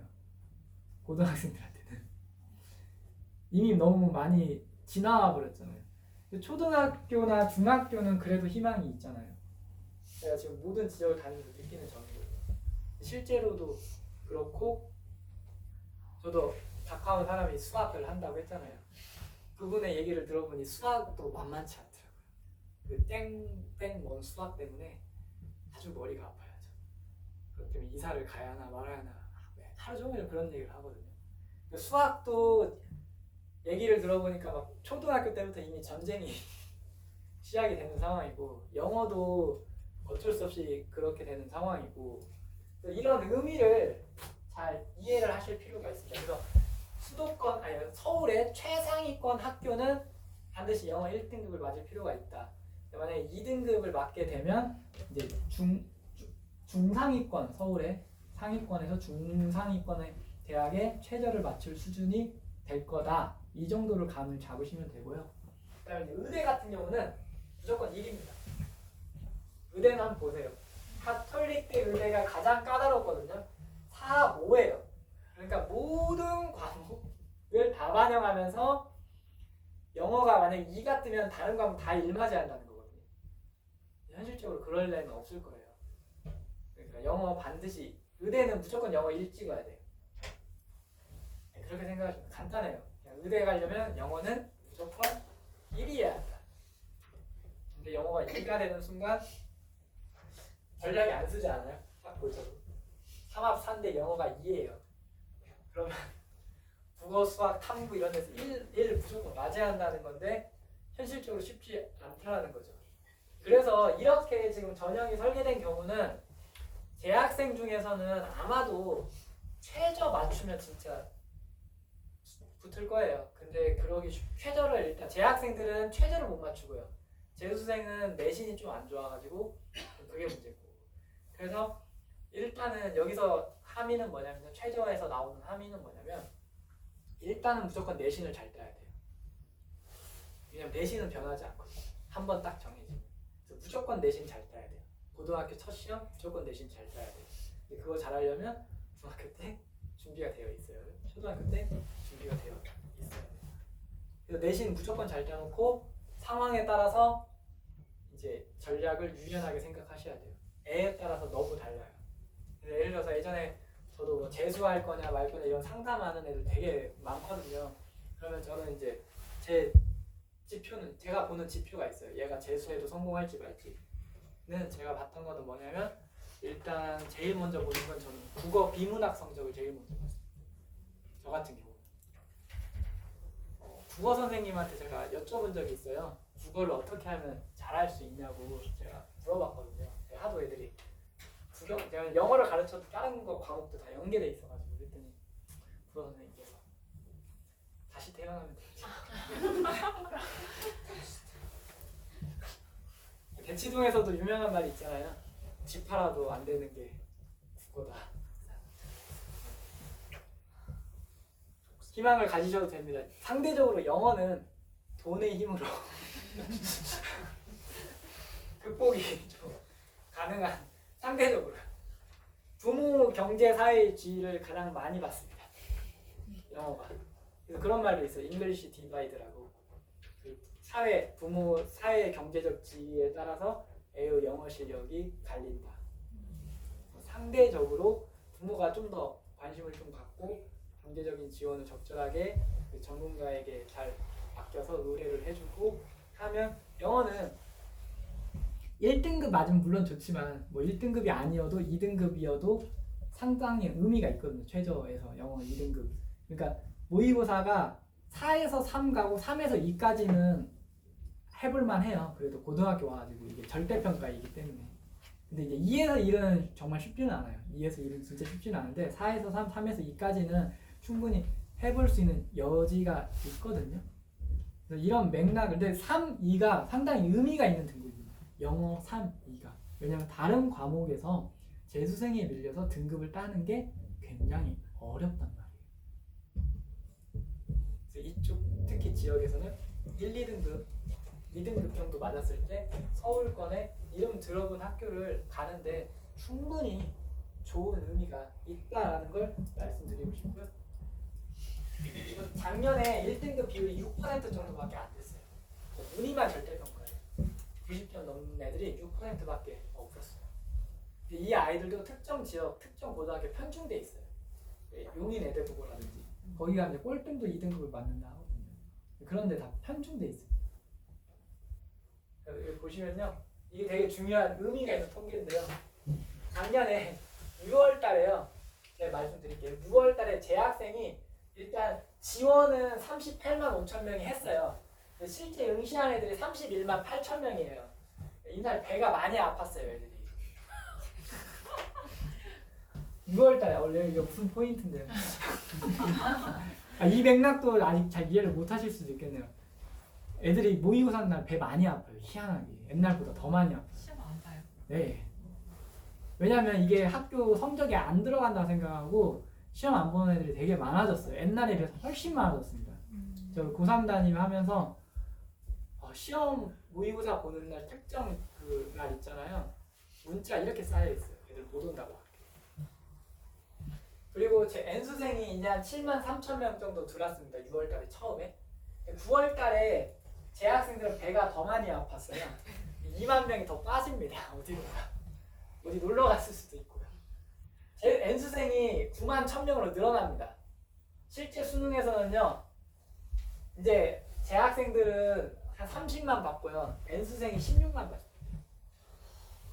작년 기준입니다. 가장 최신.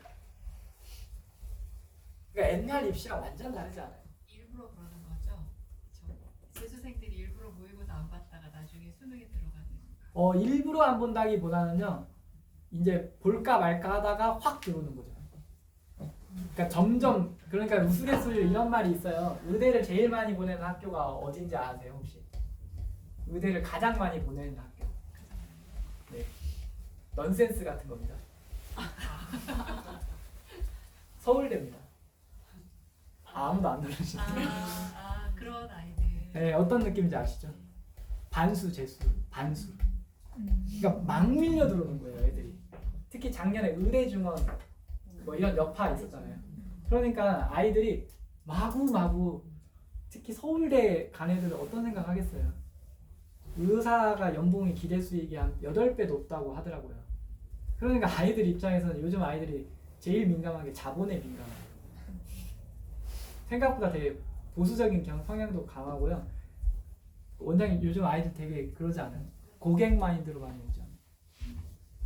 그쵸? 네. 돈을 지불했으니까 적절하게 서비스를 잘 제공해라 라는 마인드로 요즘 학교에도 그렇게 많이 오거든요. 그래서 학교에서 저희 우스갯소리로 나 동사무소에서 행정 업무만 하는 사람 같다. 왜냐면 애들이 하루 종일 오고 가니까 출결 서류만 내고 가는 거예요. 그러니까 서류만 받는 사람인 거예요, 선생님이. 특히 고등학교에 오면 그런 느낌을 많이 받아요. 담임을 하면 늘 그러니까 30명 중에 단 한 명도 일이 없는 날이 없는 거예요. 아까 그 대표님이 말씀하신 것처럼 늘 누군가 뭔가 일이 있다고 하듯이 학생들도 그래요. 30명 중에 한 명도 안 빠지고 오는 날이 한 명, 그러니까 전원이 다 온 날이 없는 거예요. 1년 내내 단 하루도. 그게 요즘 현실이에요. 그러니까 개그는 아예 없어요. 여기서 제가 꼭 말씀드리고 싶은 건 뭐냐면요. 아이들, 우리 자녀들 모의고사 고등학교 가면 수능 포함해서 총 15번 보게 돼 있거든요. 1학년 때 4번, 2학년 때 4번, 3학년 때 수능 포함 7번 보는데요. 이것만 명심하시면 돼요. 모의고사 날 안 빠진 애가 대학 잘 갑니다. 간단해요. 대학 잘 가는 어느 정도 대학을 잘 가는 애들의 가장 공통된 특징 첫 번째 출결이 완벽하다는 거. 그리고 모의고사 날은 절대 안 빠진다는 거.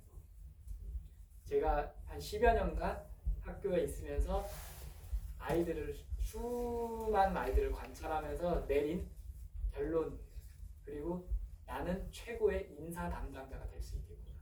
애들 생기부 딱 보면 느낌이 확 오죠. 저는 무조건 제가 사람을 뽑는다고 하면 제가 어디 가서 이런 말씀을 드리니까 어떤 원장님이 자기 앞으로 반드시 고등학교 생기부 봐야겠다고 출결을 이렇게 말씀을 하시더라고요. 사람 뽑을 때 저는 이렇게 얘기해요. 저는 사람을 뽑는다고 하면 무조건 고등학교 출결 볼 거라고. 그냥 그게 모든 거라고. 제가 실제 학교에 있어 봅니다. 근데 부모님들이 잘 모르세요. 요즘 애들이 이런지 잘 모르세요. 자기 애만 보니까.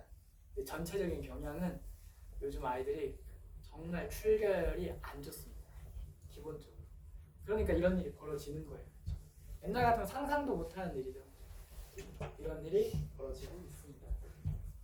그래서 이거는 병가 내자면 이거 왜 짓게 됐냐면 어떤 부모님이랑 상담을 했는데 그분도 사회적으로 되게 지위가 있고 나름 회사를 단 한 번도 빠지신 분이 아니었어요. 근데 고3 원서 접수할 때 머리가 터질 것 같다는 거예요. 인생 최고의 위기가 찾아온 거예요. 6개 쓰는 게 이렇게 힘든 건지 몰랐다는 거예요. 죽을 것 같다는 거죠. 너무나 힘들어서 병가를 내셨대요. 그러니까 이게 실제 벌어질 수 있는 일입니다. 이게 실제로 너무 힘들어요. 지금 입시 자체가.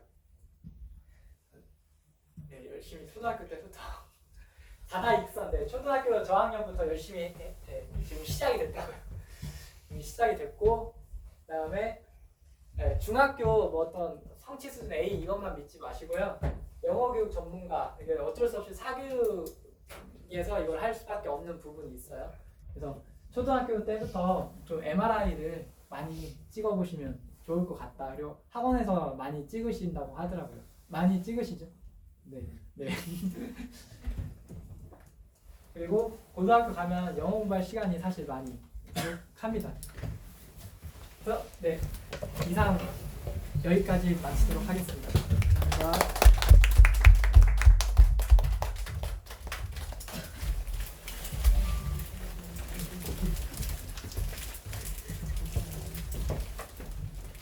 긴 시간 동안 이렇게 우리 학생들이 이렇게 집중하면 정말 수업할 만해요. 너무너무 집중 잘 해주셨는데 제가 공릉동에서 학원으로 15년째고요. 과외로 한 6년 정도 했을 거예요. 그러니까 20년 넘게 공릉동 바닥에 있었어요. 그러다 보니까 우리 선생님들이 근데 10년 넘으신 선생님들이 지금 중등간에 계신 선생님들은 10년 넘으신 선생님들이 대부분이세요. 저희 학원 말고 다른 학원을 잘 모르세요. 어느 학교 태랑 중학교 시험 문제 어떻게 나온다? 그 선생님 문제 어떻게 나온다? 사실 거의 꿰고 계시거든요. 그러니까 한 반 6명인데 5명 100점. 우리 목표는 6명이 다 100점이었는데 뭐 이런 선생님도 계세요. 정말 잘하시는 그렇게 특화되는 근데 그 특화되는 반에 저희가 수준별 학습이잖아요. 저희 지금 학생이 오늘 현재 464명이더라고요. 네, 저희 전체 강좌가. 그러면 저희 수업이 초등에서부터 고등부까지 전부 다 수준별 수업이에요. 우리 애가 정말 잘하는데 못하는 반에 들어가 있지 않고요. 정말 못하는데 너무 잘하는 반에 들어가서 획획되게 만들진 않아요. 왜냐면 들어가서 알아들을 수가 없기 때문이에요. 그런데 이제 이렇게 안타까운 경우가 있어요. 첫째는 저희가 공부만 가르치진 않아요. 인성을 좀 만지고요. 인성을 좀 만져요. 그래서 예를 들어서 틱 장애가 있다든지 아니면 ADHD가 있다든지 이런 학생들 같은 경우는 특히 초등학교 때 많이 잡아줘요. 그거 굉장히 중요하게 생각하고요. 왜냐하면 학생들이 행복지수가 너무 낮으면 길게 가지 못해요. 그리고 두 번째, 어머님이 안달복달한다고 애들이 공부하는 게 아니에요. 그 제발 부탁인데 아이들의 정상적인 범위는 이만큼인데 어머님은 우리 애가 ADHD라고 생각하고 병원에서 약을 먹여요. 이런 경우 너무 많아서 굉장히 속상하거든요. 그래서 사실 친한 어머님한테는 막 뭐라고 하고 싶어요. 그거 아니라고. 그 학생들 같은 경우 굉장히 활발하고 조금 나댈 수는 있어요. 그래도 정상이에요. 그런데 그렇지 않다고 생각하고 어느 날 애가 이러고 있는 거예요. 부원장님한테 물어봤어요. 쟤 왜 저래요? 그랬더니 약 먹여요. 이러더라고요. 너무 속상했어요. 그러니까 자, 어머님들은 학생들 너무 압박 주지 말아주셨으면 좋겠거든요. 특히 초등부에서 압박 주지 말아주세요. 저는 사업가기도 하지만 저는 교육자예요. 우리 아이들이 제가 손주가 7살인데 아닌가요? 손주가 큰애가 7살이에요. 7살인데 제 손주 가르쳐도 저는 그렇게 가르칠 거예요. 지금 우리 애들 가르치듯이. 지금 해성여고 전교 1등 제가 가르치고 있거든요. 초등학교 5학년 때 저하고 시작했어요. 그런데 그 어머님한테 이렇게 학부모 설명회를 했어요. 그랬더니 어머님이 영어만 하는 학생이었는데 6학년 때부터 수학은 보낼게요. 근데 정말 약속을 지키셨고 지금까지 부경수를 저희 학원에서 다 하는데 전부 다 1등급을 맞아요. 물론 이 학생 같은 경우 아까 깜짝 놀란 게 그거예요. 얘는 12시에 자서 7시에 일어나요. 시험 때도 12시에 자서 7시에 일어나요. 그 루틴을 잘 만들어줬어요. 저는 어머님들한테 부탁하고 싶은 건 좋은 습관을 주시라는 거예요. 그리고 좋은 환경을 주시라는 거고요. 그리고 애들이 공부하고 감정이 나빠지지 않게 만들어 달라는 거예요. 특히 어머님이 수학 가르쳐 주시면 애들이 수학을 싫어해요. 특히 초등학교 때 딱 이렇게 상담하잖아요. 애들이 수학에 경계하는 애들은 수학 가르치다가 어머님이 주먹 든 경우가 태반이에요. 감정이 나빠지면 얘는 수학을 싫어하는 애가 되는 거예요. 그러니까 수학에 대한 감정 나빠지지 않고 영어에 대해서 압박감 느끼지 않고 애들이 길게 갈 거잖아요. 앞으로 보통 5년에서 10년 갈 거잖아요. 그러니까 감정이 나빠지지 않도록 우리 애들이 해피하게 공부할 수 있도록 그렇게 도와주셨으면 좋겠거든요. 갔다 오면 수고했다. 그럼 맛있는 거 해주세요. 수고했다라고 얘기해 주시고, 특히 중학교 이상이면 갔다 오면 수고했다고 얘기해 주시고 안아주시면 더 좋고요. 정말 안아주시면 더 좋고요. 어느 순간부터 애들이 스킨십 싫어하거든요. 근데 초등학교 때부터 계속 그렇게 안아주잖아요. 수고했어 그리고 두둑해주면요 고등학교 때도 안겨요. 지금 저희 고3 학생들 중에서도 멀리서 저 보면 와서 안기는 애 있어요. 등치는 산만한 놈이 저한테 안겨요. 남학생인데 그러거든요. 근데 걔는 초등학교 6학년 때부터 봤어요. 그러니까 저한테 안기는 게 이상한 게 아닌 거죠. 뭐 어머님들도 근데 그 안김 속에서 애들은 편안해지는 거거든요. 그러니까 어머님이 해주실 건 정말 해드리고 싶은 얘기가 너무 많은데 오늘 정말 이렇게 알차게 준비해와 주실 줄 몰랐어요. 그리고 저희가 들어갈 수 없는 정보들이 있어요. 선생님이시기 때문에 들어가서 알아낼 수 있는 정보들이 더 많으신 거죠. 그래서 이렇게 와서 저희를 위해서 해주신 거 너무 감사하게 생각하고요. 어머님들이 정말 도움이 되셨으면 좋겠다고 생각하고요. 열려 있어요, 저희 학원. 그리고 저희 원장님이 뭘 잘하시냐면 입시 상담을 무지 잘하세요. 전문가세요. 그래서 얘가 몇 등급 정도 나와요, 어느 학교 가요, 그러면 거의 그냥 판 보이시거든요. 그러니까 와서 상담을 무료예요. 엄청 중요한 것은 무료예요. 그러니까 제가 자소서를 쓰던 시절에는 단 한 번도 자소서를 써주면서 돈을 받은 적이 없어요. 근데 너무 애쓰는 걸 보시고 어떤 아버님이 그 신문사에 다니신다고 저 3년 동안 신문 공짜로 봤어요. 보내주시더라고요.